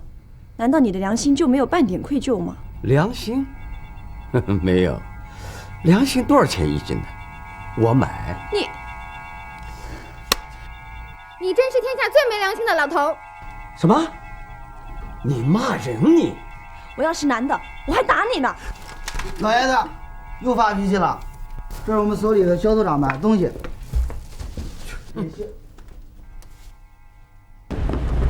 你好。我是电视台的记者，我想找你了解一下你们以前的所长肖贵的事儿。行，跟我来吧。哎，谢谢。李局长，你口口声声的在抓整顿、抓治理，你现在倒好，你把一个活力凤给整顿出了公安队伍，你这到底是为谁在整顿，为谁在治理呀？你要知道，照顾一个偏瘫病人那有多不容易嘛，吃喝拉撒睡。还得忍受他那个坏脾气，我看就是他的儿子也未必能做到这样。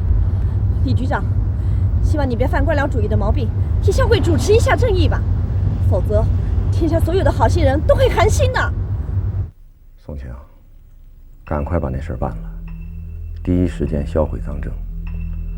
公安局已经派人去机床厂调查了，很快矛头会指向南海酒楼。另外，在财务账面上，把我跟南海酒楼之间的关系擦干净，否则覆巢底下难有完卵。只要上面的格局不变，你才好乘上这棵大树底下的阴凉，明白吗？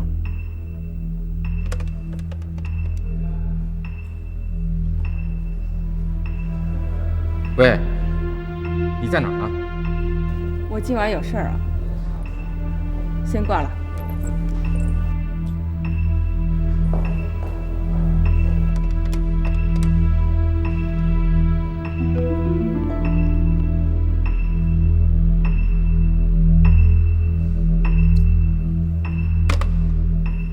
李局，一局又联系不上了。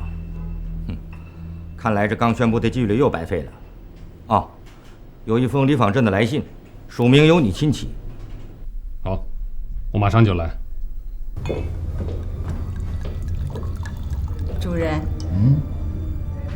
看您愁眉不展的，来，喝了这杯酒，什么烦恼不都没有了吗？范秘书让我向你讨教，有何良策能度过此难？自首。自首？你立即到公安局自首，把一切往我身上推。我呢，自有解决的办法。我里边有熟人。阿弥陀佛，宋老板，您真是我的苦难菩萨。车到山前必有路嘛。现在这年头，巾帼不让须眉啊。一早不宜迟，夜长梦多。要去就快去。现在都下班了，要去自首也得明天早上去。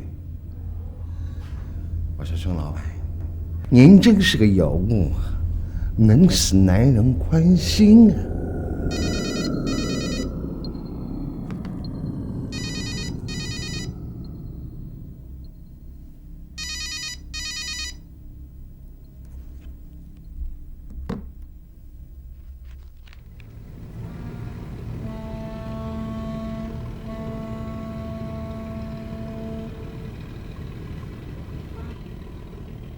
李坊镇派出所吗？我找一下侯所长。李局啊，你寄来的案情情况我都看过了。本来想亲自去趟李坊镇的，但最近身边的事儿太多，想让你来呢，李坊镇离开了你啊，还真不行。这样吧，你让龚小杨啊到局里来一趟。好的。这件事情只有你我2个人知道。好，明白就好。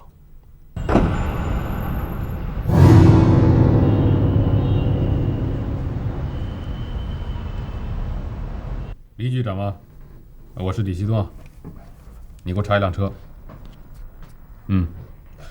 车牌号码是江 B 20267，白色的，双排小货车。对，查到以后马上给我来电话。好，再见。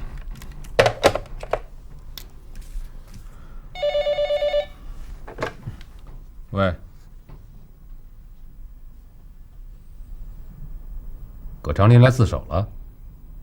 宜早不宜迟，我早一点说清，比晚一点说要好。上个月的月底，南海酒楼的老板宋琴，他来找我，说他有块地，在城郊的公路边，他想在市内的商业区开一家分店，叫我一定要支持他。我一琢磨，这是为了繁荣咱们江川的经济呀，我能不支持吗？还好，那里有块地，我们就换了。按规矩，他是我的差价，还交了4费1税。当然，这种性质有点类似做买卖，但是那块地白扔在那儿，又没人投资。闲着也是闲着，张局啊，你可是清楚啊，那可是寸土寸金的地段呐，闲着也是浪费。这就是买卖，土地管理法你不会不清楚。哎呦，买卖不敢当，我这叫一地一地呀。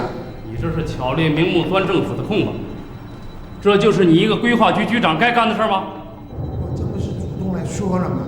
你说什么了？你说了半天，一点实质性的东西都没有。哎呦，这真是天大的冤枉！我的小辫子都抓在你们手里了，我还能不说真话吗？是真话是假话，你心里清楚，我心里也明白。哎，张局啊，鸡蛋里面你们都能挑出骨头来，我。啊，书记说好像是中毒。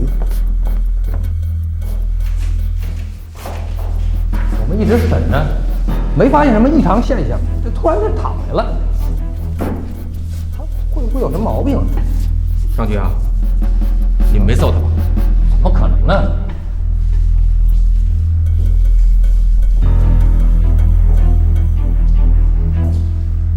立即上报市委、市政府，还有政法委。好，我去。哎，等一下，西东啊，这规划局的局长死在咱们公安局的办公室里边，特别是在土地问题白热化的时候，是社会上会不会有说法？尸检报告没有出来之前，最好不要随便议论此事。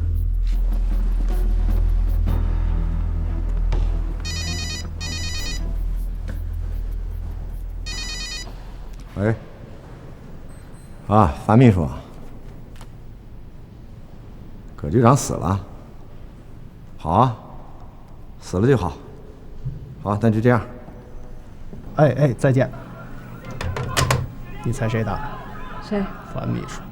哼，看来韩市长已经下定决心要整顿本市的城建市场，并督促公安局彻底的调查机床厂换地的事儿。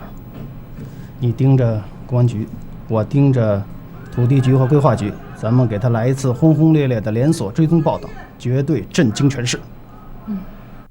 听了楚文华副局长介绍的情况呢，在这儿呢，我想谈谈我个人的意见。有关规划局局长葛长林之死，第一，在尸检报告没有出来之前，一定要封锁消息；第二，此案呢要一查到底；第三，成立专案组，将刑事案、土地案并案侦查。我同意甄书记的意见。鉴于此案的复杂性，我建议由公安局牵头，由纪委、土地管理局协办，专组的组长就由西东同志担任。西东啊，我希望你在短期内将此案查个水落石出。阜阳大案的阴影刚刚散去，江川市就又闻到了血腥味儿。市规划局的局长居然死在了公安局的审讯室，而且前不久又发生了机床厂事件，这一切都让老百姓怎么想呢？所以西东同志，你们要从速从快。甄书记、韩市长，我一定尽快侦破此案。再连下去，一点信心都没了。我觉得挺好的。别鼓励我了，好不好？我心里清楚。你看你现在一举手一投足，柔中带刚，别这么灰心嘛。你玩的舞蹈吗？这叫近朱者赤嘛。那你干脆弃商从艺吧。这商界不就少了一个巨子吗？我挺喜欢听你说话的，你再说说我创作的《六月雪》吧。我怕言多必失。说错了又不罚你。那好，我不懂艺术啊。在我看来呢，艺术就是一种感觉。这就像唐代诗人杜甫，他虽然不会跳舞，但是他用诗形容的舞蹈家公孙大娘却是非常传神。昔有佳人公孙氏，一舞剑气动四方，观者如山色沮丧，天地为之欠低昂。死者的胃里有一种药剂，成分是银环蛇毒和另外一种具有延缓药力的制剂，叫芬克斯。这种药国内现在还没有生产，所以价格很贵。从药物检测的情况来看，死者是在他死前大约12个小时左右吃的这种药。另外，银环蛇毒的价格也很贵，是黄金的好几倍。什么人会用这么贵的东西杀人呢？查清楚葛长林昨天下午4点钟以后的去向。我要送清的材料，最近发生的好几件事情，都跟这个女人以及南海酒楼有关系。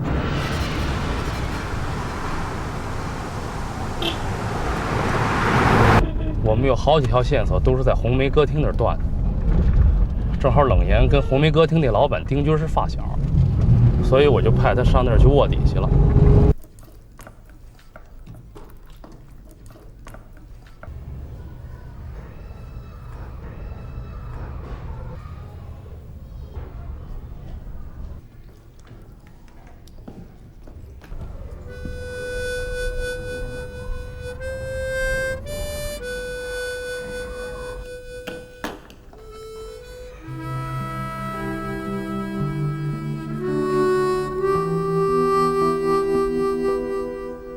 你知道简简的病因吗？他父母都是刑警，在一次大规模的抓捕行动中，双双殉职。那一年，简简才3岁，一下子失去了父母，便从此进入自闭状态。也就是从那次开始，公安局有了不成文的规矩，夫妻同为刑警的，严禁同时出警。你爸爸就收养了他。他们都是同事。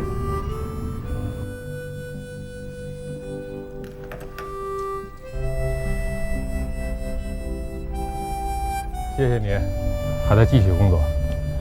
做警察，过去对我来说那是本分，现在是情分。离开了公安局，我才知道这项工作对我来说意味着什么。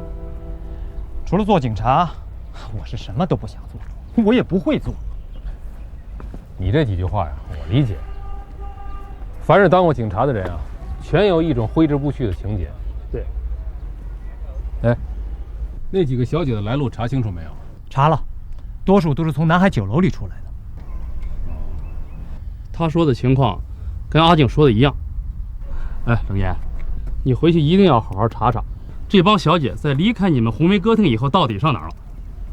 这帮小姐是3、5天走一个，看上去有点像自然淘汰，可走了之后呢，就音信全无了。还有个人叫王坤，是网上通缉的在逃犯，我们怀疑呢，他就是阜阳大案里的那个小偷。这歌厅是藏污纳垢之地，你稍微留点神。这就是他的照片。李局，我记住了。唐岩，你可一定得注意安全。你现在身份不一样了，你是在孤军作战。只要有你们，我不孤单。马上监视南海酒楼。是。宋清不是在正经八百的做买卖，买机床厂的地，那是另有文章。暂时先不要到山区招工了，躲躲风头。还有多少蛇毒啊？最近老得用了。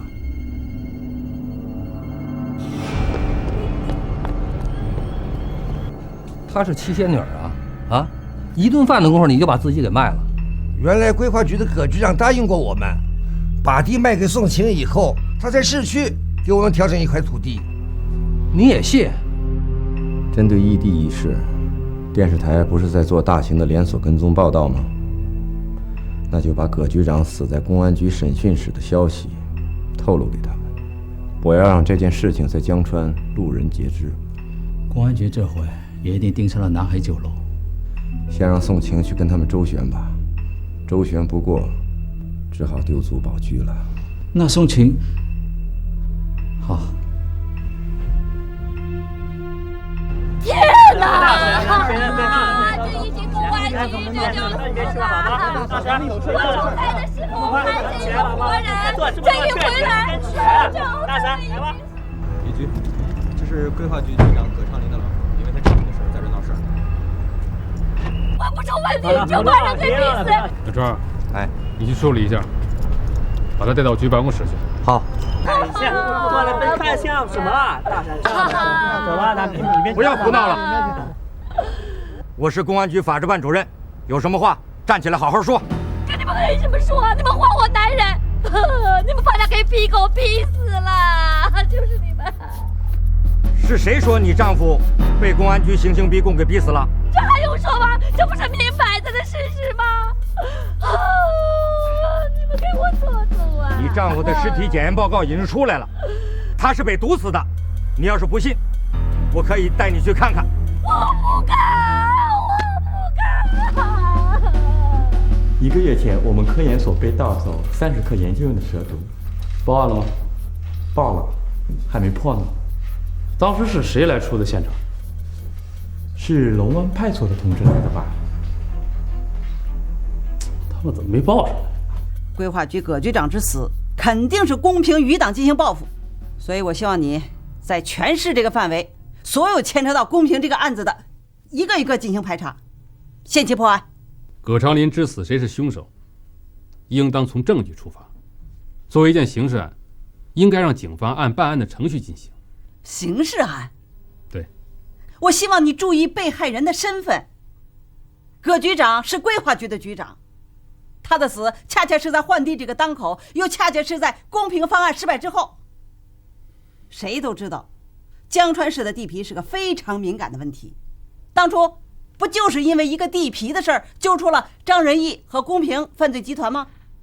被害人的身份当然应该引起重视，但如果把定位放在公平黑恶势力的报复行为上，容易忽视案件的全面调查。公平已经是翻过去的一页了。难道排查与公平案有关的人就不是全面调查吗？西东啊，我知道你是一个重感情的人，当初在田军这个案子上，说实话，我掺杂了个人感情，我现在可以向你当面检讨。现在我同时也提醒你，不要重蹈我的覆辙。谢谢你能这么推心置腹，但如果按你说的这么做，容易引起不必要的恐慌，对侦破案件也不利。行，那就按你的办法办吧。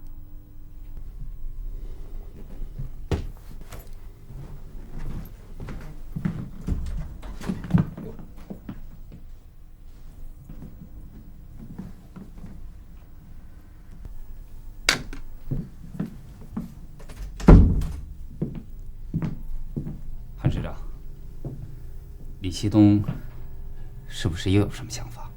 他好像有意跟我对着干，大概因为田军这个案子他怀恨在心。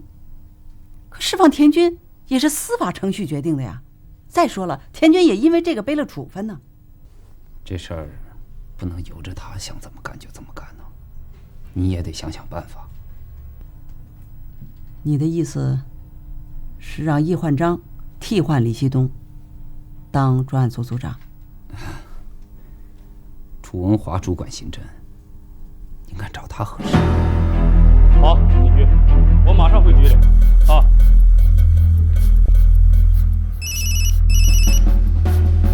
哎，哦，樊秘书，哎，你好，好，我马上去韩市长办公室。2个阎王一块儿催命，你说该听谁的？哪个阎王大就听哪个阎王的。老张，你工作几年了？1年多你就这么摇啊？朱杰，我们当司机的不能光低头开车，还要抬头看路。这不是您经常教导我们吗？连夜对名单上的人进行排查，有没有问题啊？这件事儿您跟李局长沟通过了吧？我是市长，他公安局长得听我的。那好，没问题。那就行动吧。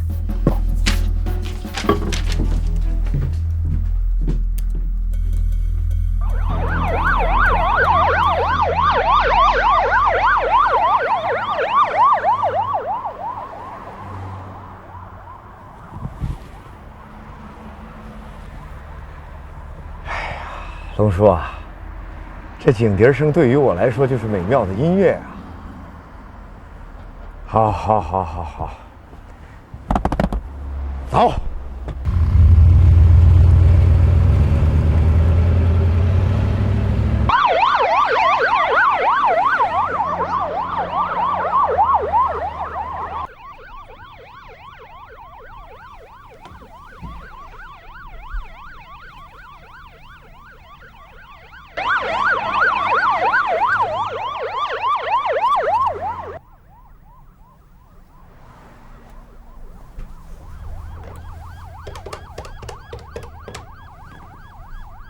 喂，西东啊，你们公安局今晚有抓捕行动吗？没有。那干嘛警笛老响的？我也听到满街的警笛声了。老百姓晚上怎么能睡得觉吗？本来是个平静的夜晚，结果让你们搞得这么紧张。我马上去查。李局，李局，这满街的警笛声是怎么回事？楚局在对有关公平案的人进行排查。谁允许他这么干的？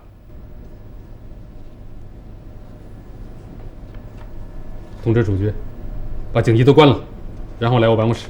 是。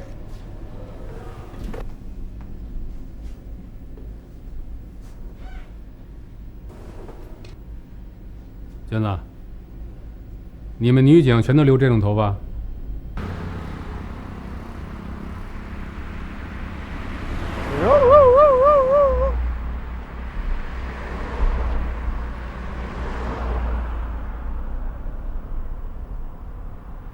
哎，龙叔啊，他们那美妙的音乐怎么没了？别臭美了。李局找我干什么？是不是又发火了？不知道，你赶快去吧。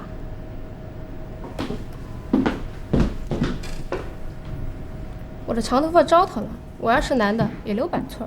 你们一个让我按办案程序办，一个让我排查跟公平案子有关系的人，一个是我顶头上司，一个是市长。你让我听谁的？应该听谁的你不知道吗？一个让我往东，一个让我往西，我不知道该怎么办。我是公安局长，这是刑事案件，不是政治案件，当然归我管。你是我的下级，当然得听从我的指挥。是，我是你的下级，可你是市长的下级。我是市委常委兼公安局长，在办刑事案件的时候，市长的物权越过我。他指挥你朱文华，那是他隔山打我。你不听从我的指挥，听从他的命令，那是你无组织无纪律。你说一个市长，一个局长，都急着给我下命令，你说你们二位，我谁我也得罪不起。你给我回来！还没训够，也得让人消化消化吧。有你消化的时间。现在执行我的命令，把传讯来的人全部放回去。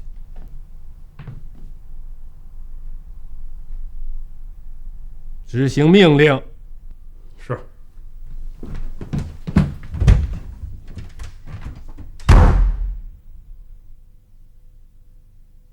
今天下午3点，市公安局就规划局局长葛昌林被害一案召开了新闻发布会。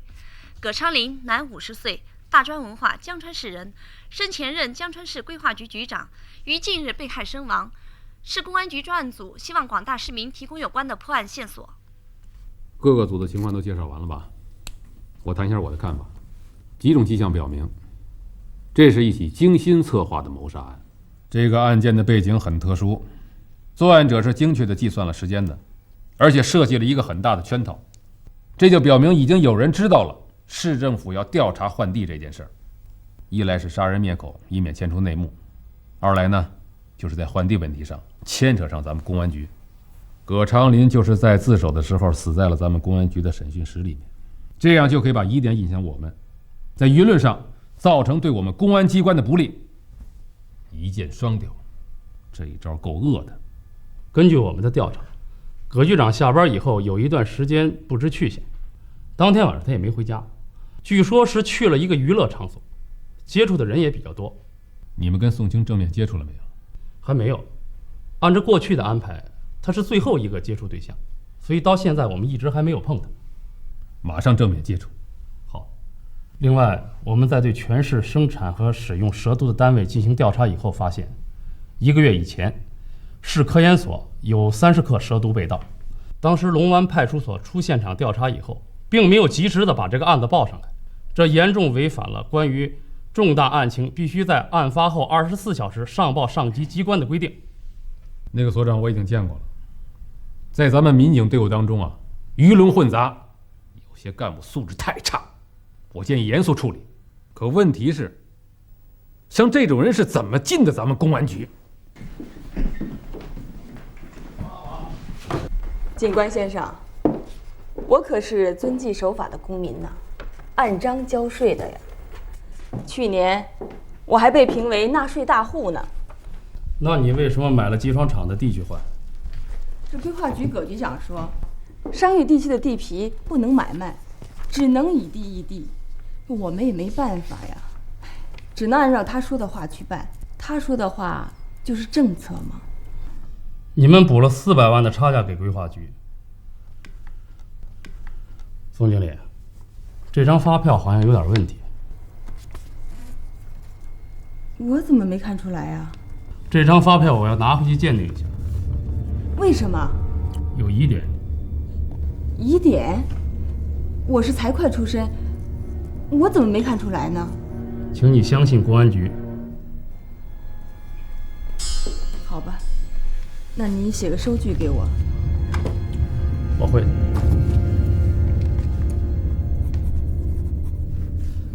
这个酒楼是你一个人的吗？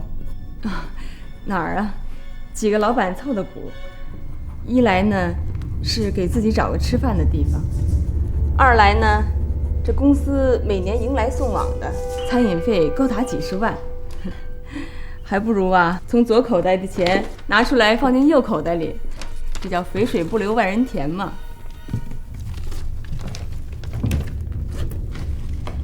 再见。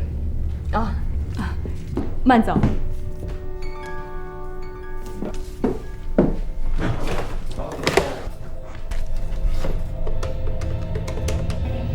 他们已经得到举报。葛局长在临死以前去过一家酒楼，和一个女人接触过。要发票是要拿你的指纹。你以后不要给我打电话了，我给你打。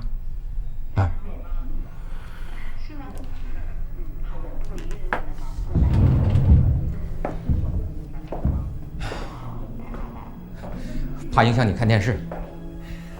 这帮人啊，真是疯了。下班以后，8小时以后还没完没了跟你谈工作。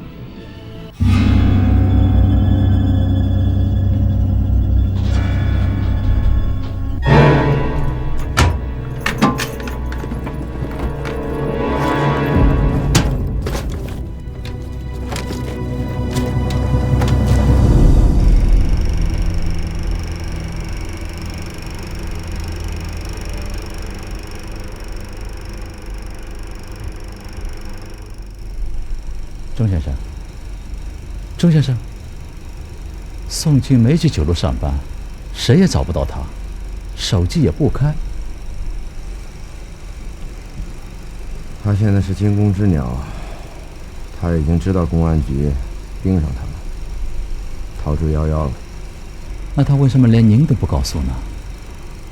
他太了解他的老板了。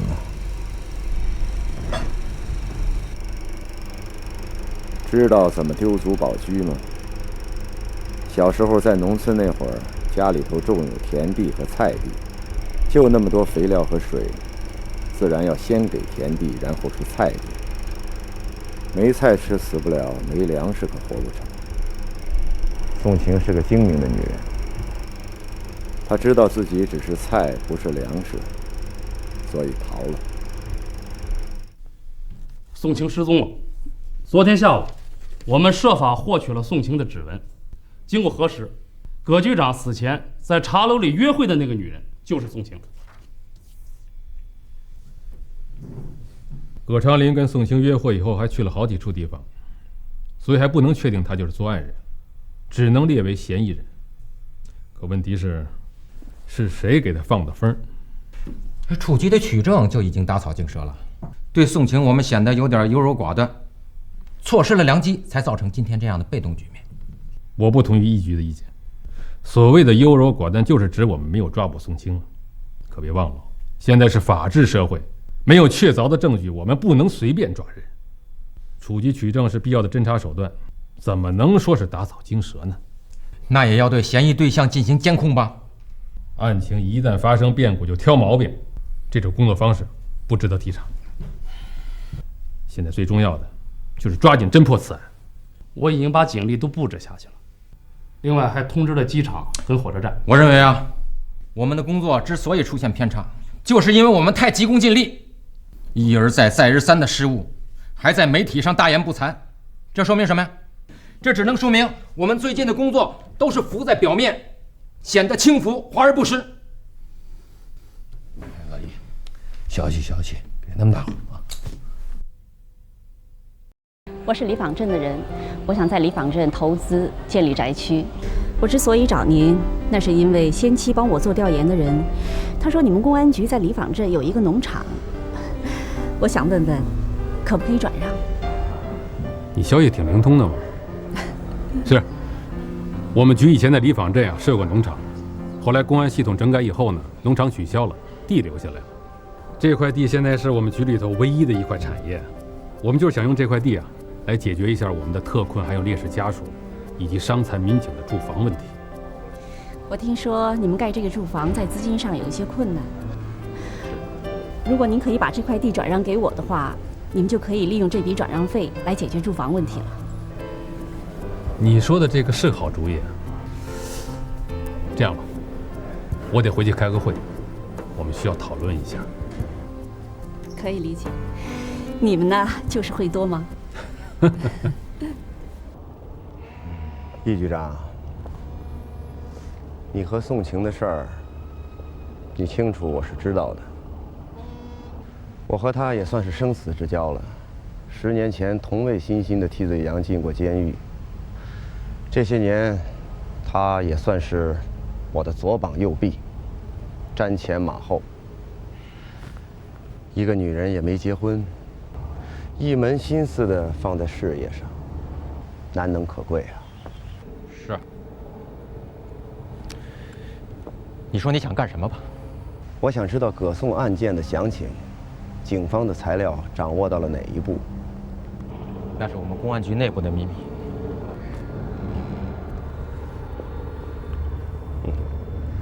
那和犯罪嫌疑人宋晴通好，也是你们的内部机密？天知地知，你知我知。易局长，别把我不当朋友。在对付李希东的问题上，我们的目标是一致的。我真心希望你能登上江川市公安局长的宝座。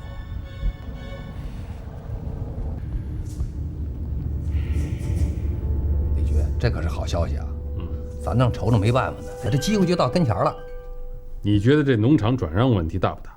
没问题，那是咱们的农场。再有，我想吧，这个农场啊，由枫林规划建设，还能给咱们的家属啊增加就业机会，真是太好了。那别的事儿先放放，抓紧先办这件事儿。我再咨询一下这个有关的法律啊跟那个手续的问题。哎，在这一点上可不能马虎啊！李局，好消息，宋晴有下落。钟老板，宋晴已经在省城被捕了，李希东派人去押解了。是今天下午2点03的火车。我们终于可以互相成全了。这次我先成全你。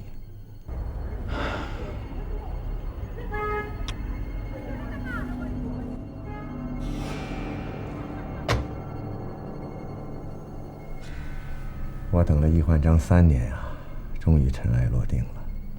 自古红颜多祸水，真的不假。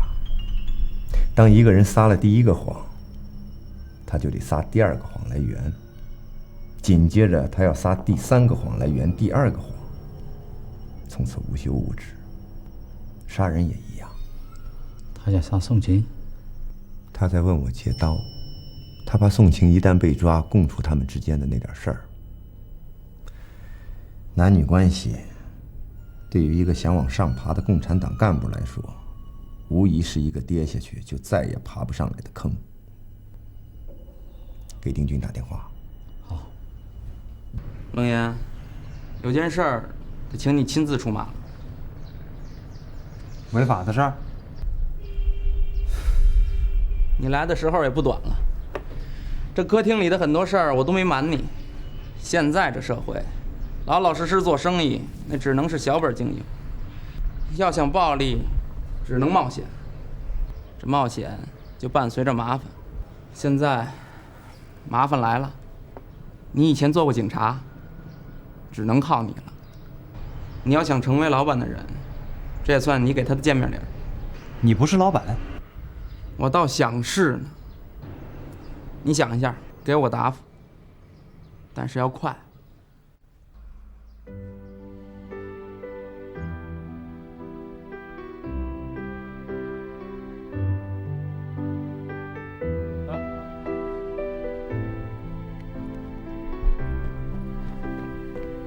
你看怎么办？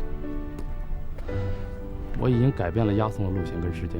丁军知道第1次的路线和时间，那就会知道第2次。我看我们公安局内部啊，一定有他的内线。我还是考虑去。你看，一来我可以暗中保护宋晴，2呢，我可以以此来接触他们的高层了。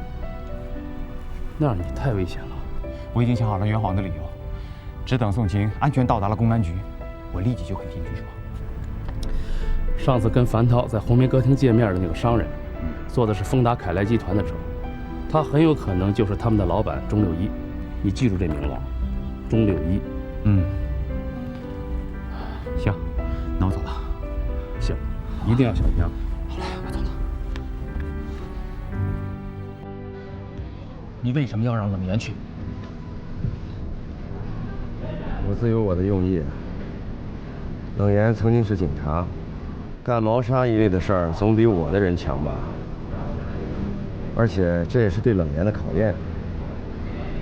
冷言来跟我干，他会不会是公安的卧底呢？丰达凯莱这么大的产业，奇书一招，满盘皆输啊！你既然不相信他，你还把这么大的事交给他，你这招棋走得太危险了。我胆儿大，螳螂捕蝉，黄雀在后。你派人盯上冷言，我之所以万无一失，不也是为了你吗？多个心眼儿总是好啊，他们不也改变了行动的路线和时间吗？我这可是冒死给你报的险。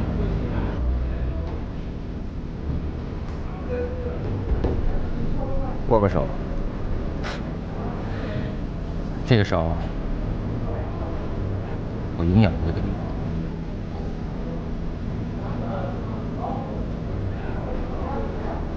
我公司的员工也不跟我握手，不是他们不愿意，而是他们不敢。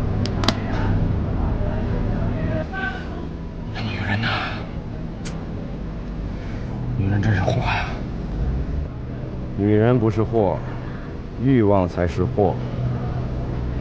事已至此，就不要再怨天尤人了。我公司招聘人员，人力资源部的经理会告诉他们，给经理准备一份见面礼。宋晴的尸体，就全当是冷言给老板的见面礼吧。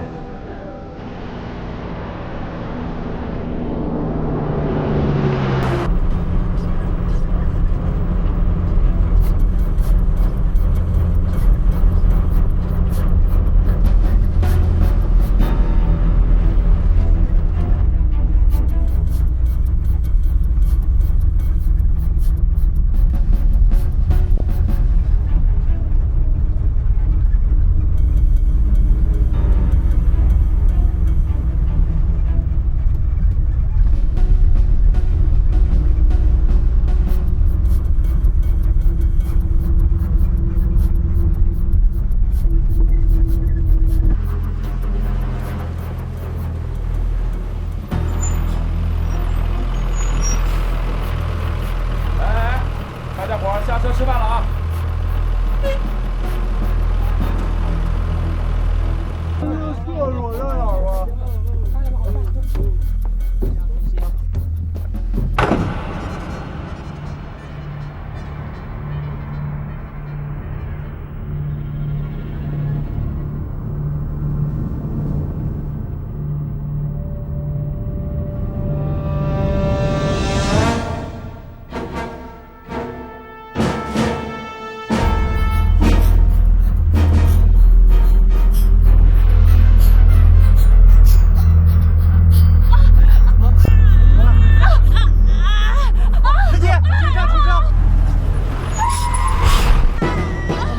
怎么回事？怎么回事？怎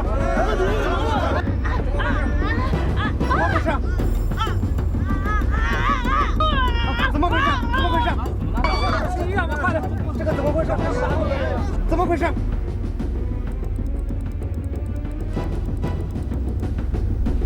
李局，这个宋晴来路还挺大。10年以前，他所在的新兴公司因为非法走私汽车案被查封，他当时是那儿的出纳，被判了5年。哎，你应该知道新兴公司这个案子吧？这个公司是省里的一帮高干子弟运作的，最后是不了了之，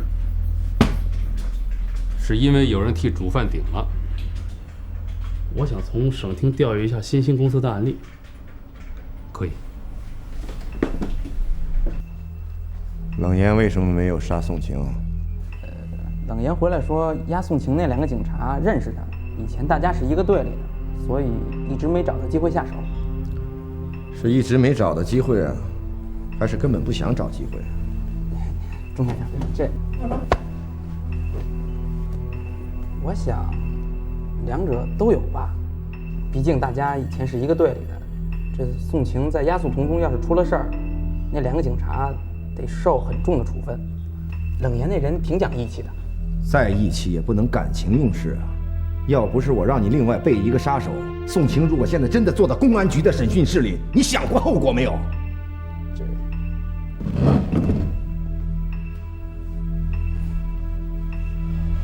后怕了吧？你给我听着，继续监视冷言。但是我提醒你，假如你在他面前提我的名字，宋晴就是你的下场。是，钟先生，您看宋晴已经死了，您能不能考虑让我接管南海酒楼？我做红梅歌舞厅也3年了，这没功劳也苦劳吧？下去吧。我要封赏下属的时候，不会等到对方开口。张奋斗啊，张奋斗啊，你让我说你什么好？啊，一局，我当时真不知道这规定。走。您也知道，您调上我之前，我一直在那个乡村派出所嘛，我们那处理问题啊，都是这么办的。你不知道，你可以问吗？啊，你那个嘴长着是干什么用的？就知道吃饭。这就是那个档案。哎，好不容易找出来的。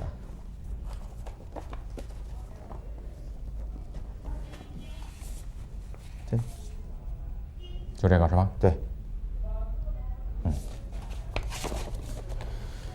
好了，这事儿，那我先回去了。慢走啊，局长。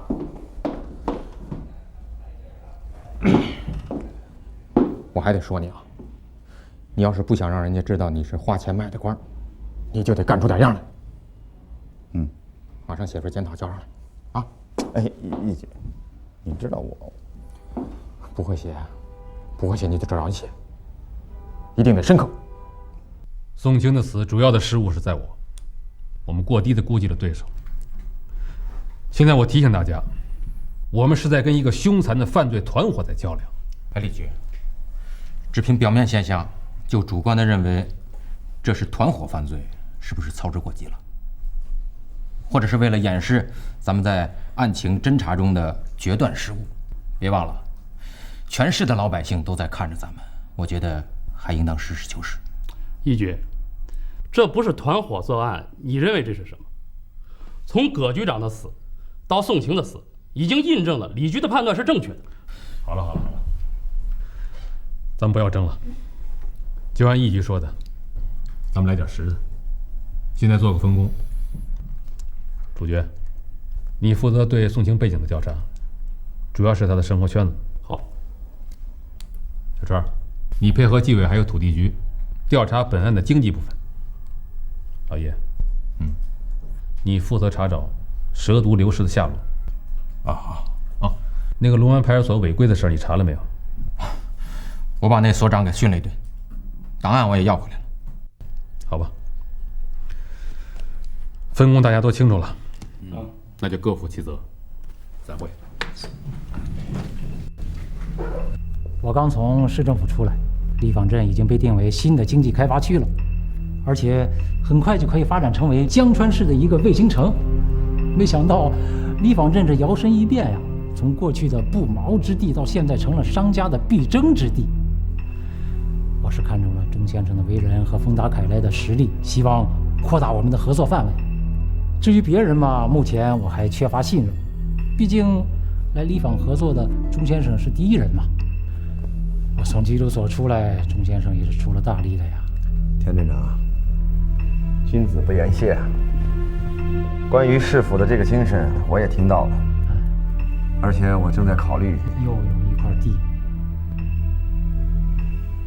又是地。是风铃女士吗？哎呦，老张啊，什么事儿啊？农场那个转让批件呢下来了。哎呦，太好了！哎，那什么时候办手续啊？现在就走啊！我现在就在大堂等你。哦，哎，好，那我马上收拾一下就下来，好吗？好嘞。哎，好嘞，就这样，拜拜。哎呀，你看，真是遗憾呐，你们来晚了一步。这是市里刚转来的批件，啊，你看，所有在里坊有产权的土地啊，如果要转让，必须得经过拍卖会，你们公安局也不例外啊。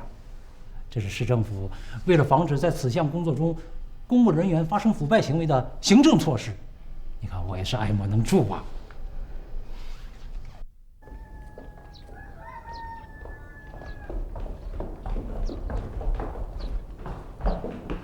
田军这是搞什么鬼啊？啊，早不拿晚不拿，偏偏这会儿拿出文件来了，这不诚信吗？还说什么公安局也不能例外，这是故意恶心我们。老张啊，别理他。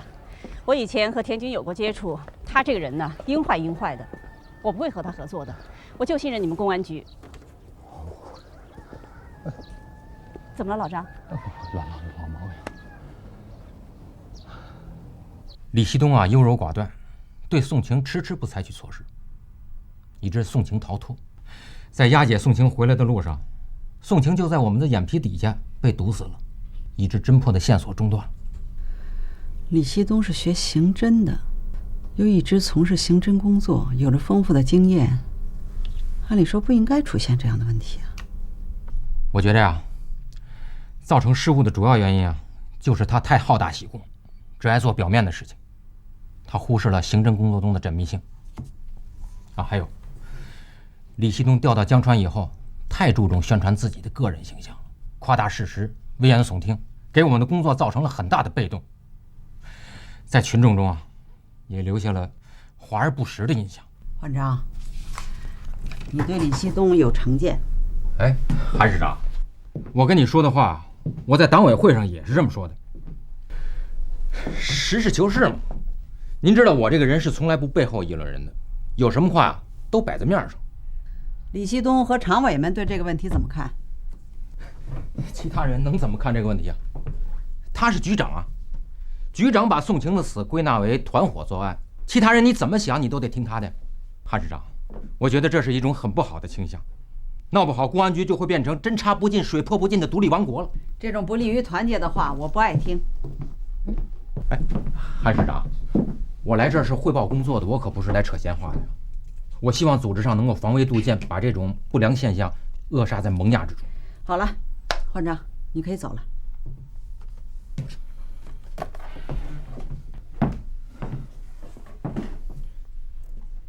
你知道老百姓是怎么说李希东的吗？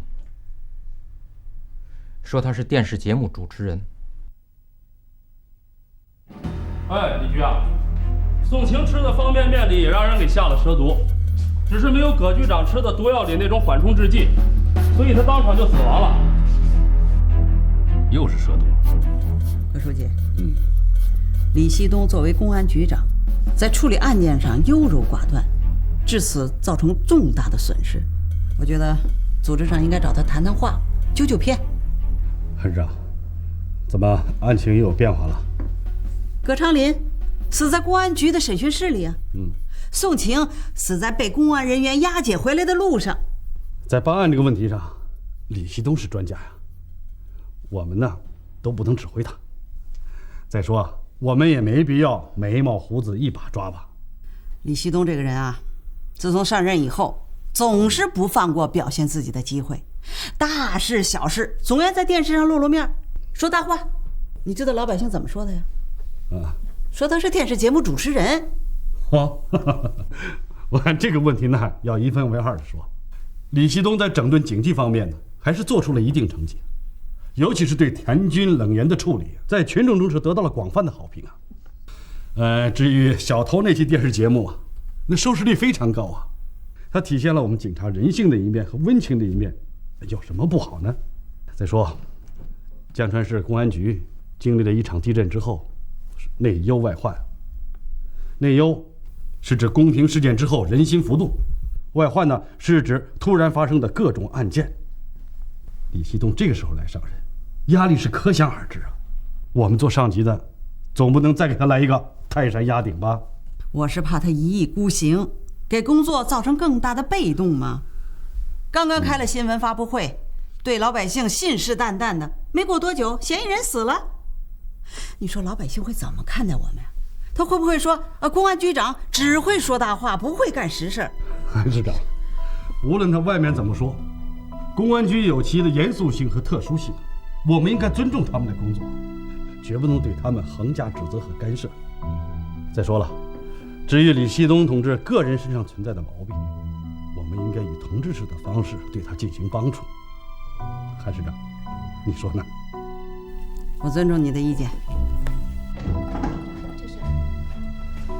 李局，李局长来了。哎，你在？怎么样，建设？没事吧？李局啊，这是他们故意整咱们。老张啊，千万不能再激动了啊！哎，你听我的，有什么气别往心里头去啊！天要下雨，娘要嫁人，随他去，好不好？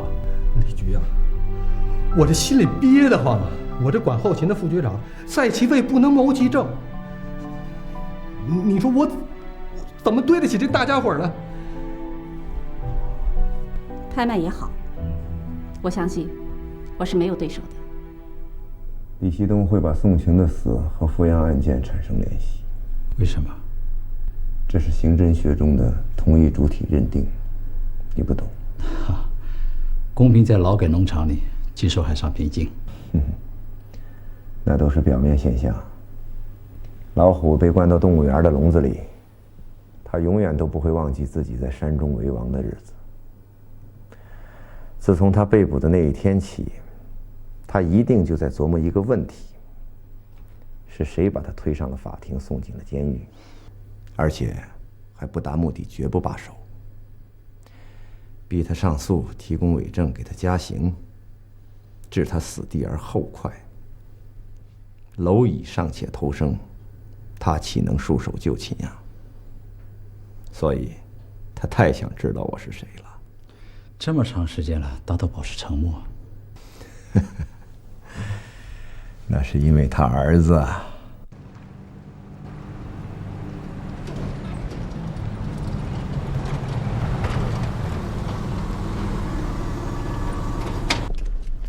哎，老李，你怎么不进去啊？这就是那辆车主的详细地址。辛苦你还亲自跑一趟。工作吧，应该的。这个事儿一定要注意保密。明白，这点觉悟还是有的，否则我就不会在你住的地方等你了。早点回去休息吧。哎，辛苦了啊。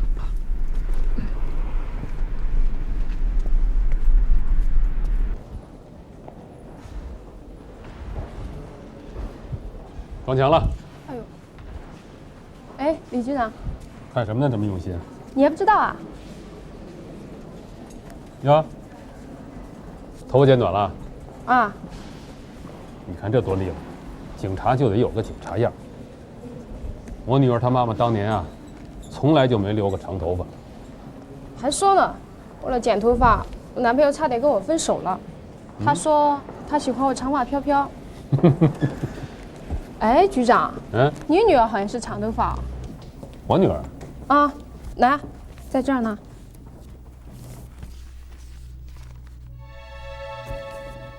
大明星哦。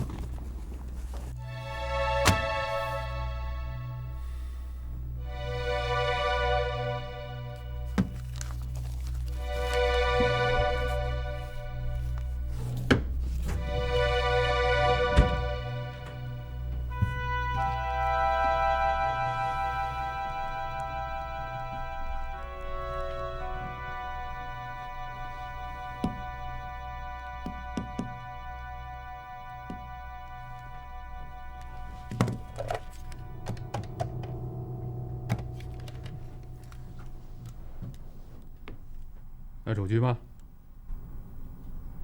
你派2个人把我女儿找回来。找到以后，给送到招待所去。我马上要见她。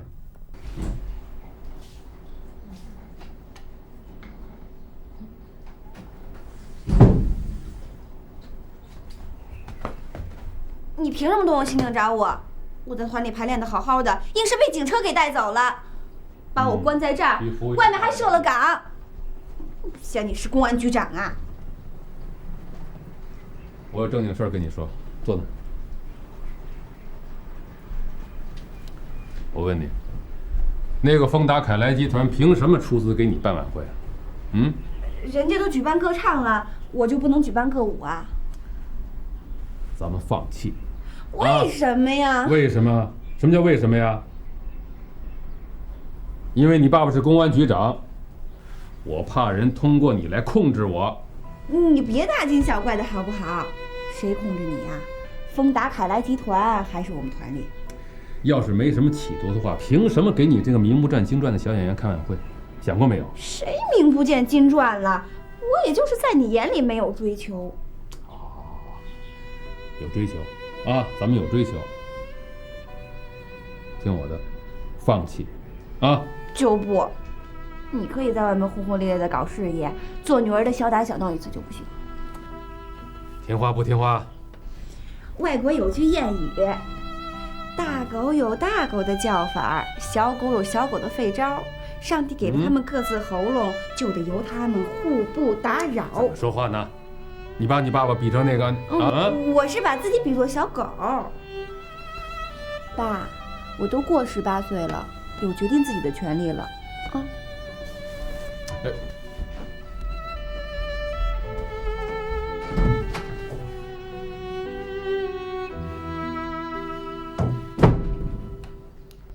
接着说。再说也是这些车轱辘。你动用刑警把一个正在工作的公民带到你的住处，这合法吗？知法犯法，你先检讨你自己的问题吧。这个丫头片子怎么嘴这么厉害呀？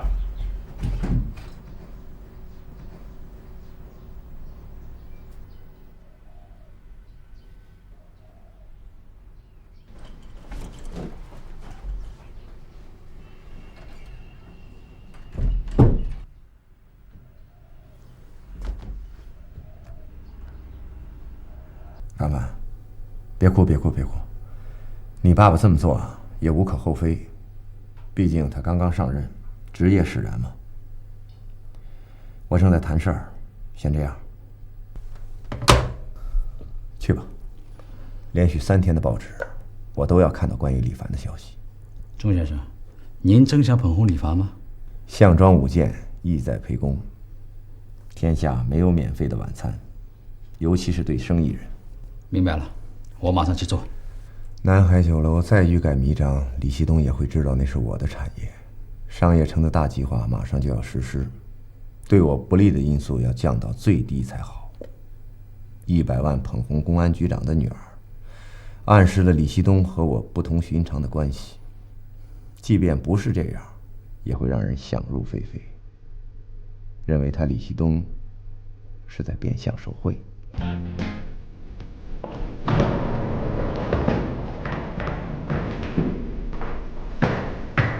穆总，哎，你好，你好。今天你在这儿？参谋长，这2位换地儿呢？钱挣够了？现在有挣够的时候，冷哥，我们换个地方去过风。听说啊，矿山上赚钱多。瞎说什么？来，走。走。冷哥，走。哎。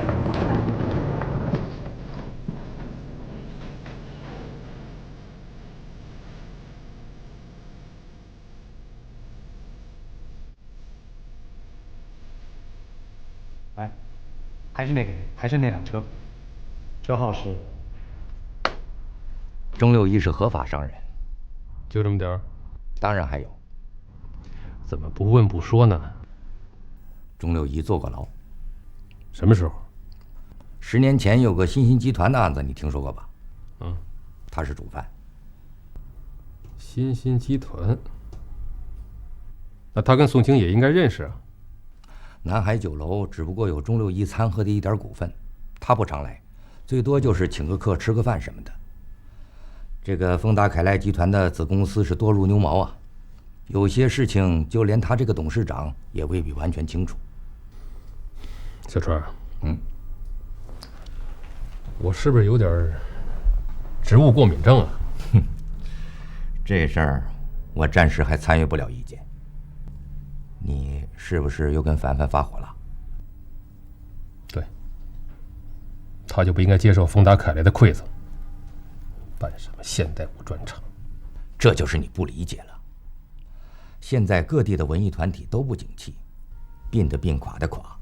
凡凡他们呢，又是专业的歌舞团，又不能迎合什么现在的低俗的气味，能够组织一场正经的演出啊，不容易。这事儿啊，对凡凡你应该宽松一些。赶紧把那给弄了，那干净了。来，你也滚。哎，正找你呢，替我出面，去找南海酒楼的律师吃顿饭。宋清可刚死，你这个时候挑事，那不是往枪口上撞吗？正因为他死了，我才让你去找他的律师。实话告诉你吧，他们南海酒楼啊欠了我400万，我要把他给谈过来。天轩，你小子是深藏不露啊！啊，你干脆叫我深水潜艇得了。哎，这是他们律师的名片，拜托了啊！哎，别再出岔了，你让我都不得不怀疑你是卧底了。自个儿去，少他妈跟我开这个玩笑！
的律师来了，他想见你。不见，不是什么人我都想见的。我早就跟你说过，我不跟下层的人发生关系。他让我转告你，丁军已经派人找他了，商量把南海酒楼盘过去的事儿。丁军的胆子不小啊，他派的是什么人啊？冷言。该给他上课了。我宽容，但是绝不盲目。是。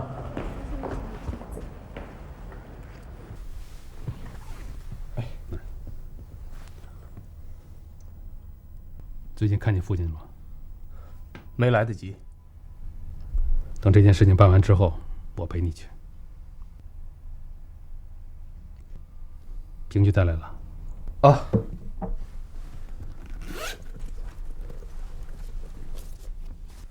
这2张是原始评剧。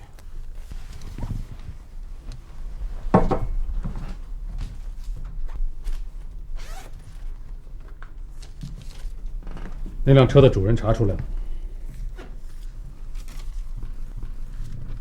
这是他的地址。因为这件事情很棘手，所以我就没让局里的人去查。您是说，易局长也参与进去了？我这次让你来，就是希望你去调查一下这台机器的去向，因为这是你们所经手的。押车的是个女人，那个女的跟易局长特热乎。不许乱说。在没有调查清楚之前，你一定要守口如瓶，明白吧？宋经理好像没有结过婚，有没有男朋友不知道，不好说。他上面有几个管他的？好几个吧。你们都见过吗？见倒是都见过，他们有时候来吃饭，我们底下人和他们隔着太远，够不着，也说不上话。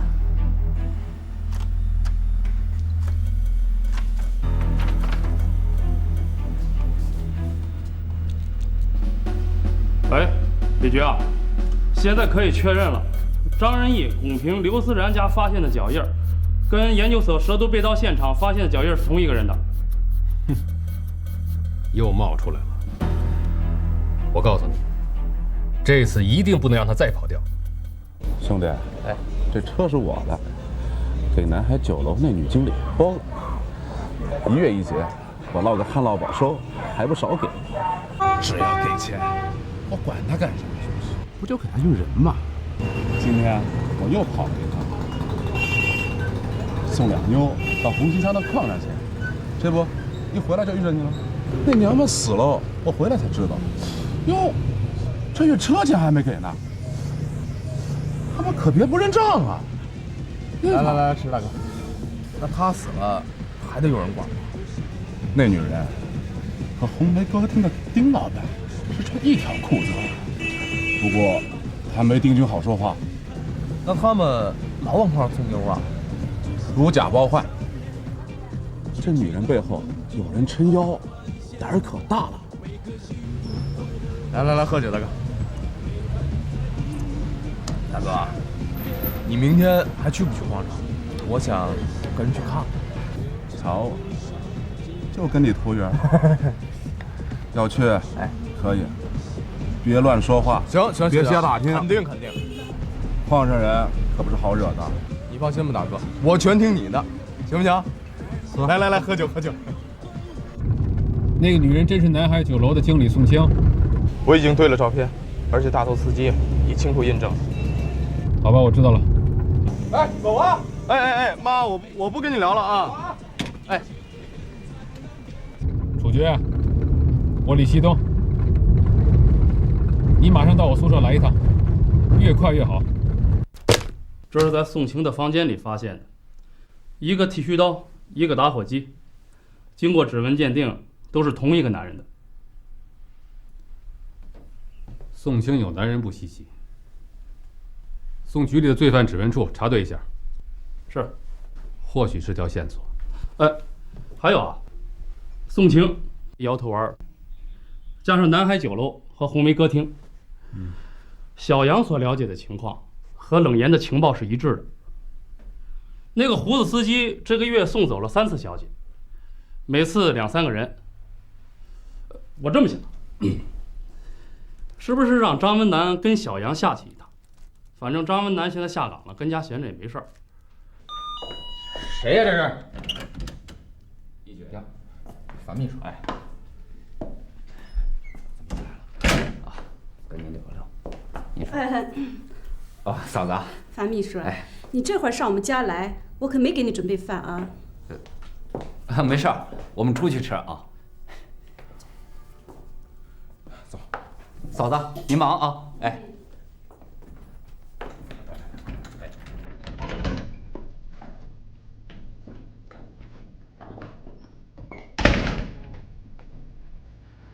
一举啊，这叫食色性也。来啊，瞅这个。作为男人，一辈子不可能只有一个女人，这我理解啊。后悔当初啊，没管住自己啊，我这叫一步错是步步错。嗨，这算什么错？你不知道啊，我那个老婆呀，她原来是我们村插队的知青。后来啊，她看上我了，要跟我结婚，可是他们家啊不同意，嫌我是小地方的，是农村的。可是她呢，不管不顾，愣是把我的户口给调到城里边来了，还跑前跑后的给我找工作，我才混到这份儿上。以前的事儿就别再说了，你呀现在要好好考虑考虑，怎么过面前这道坎儿。是啊，如果他知道我在外边还有一个女人，我真不知道怎么跟他说了。你不跟他说不就行了吗？只要你不说，谁知道？一举啊，你就没想过把这“夫”字给去掉？都什么时候了，你还开玩笑？这你就不懂了。越是这时候，越得抓住时机呀。你知道李希东现在是什么处境吗？他骑虎难下。只要这2个案子他拿不下来，他就只有一条路：下台。没喝多啊？你可一点没喝多。来，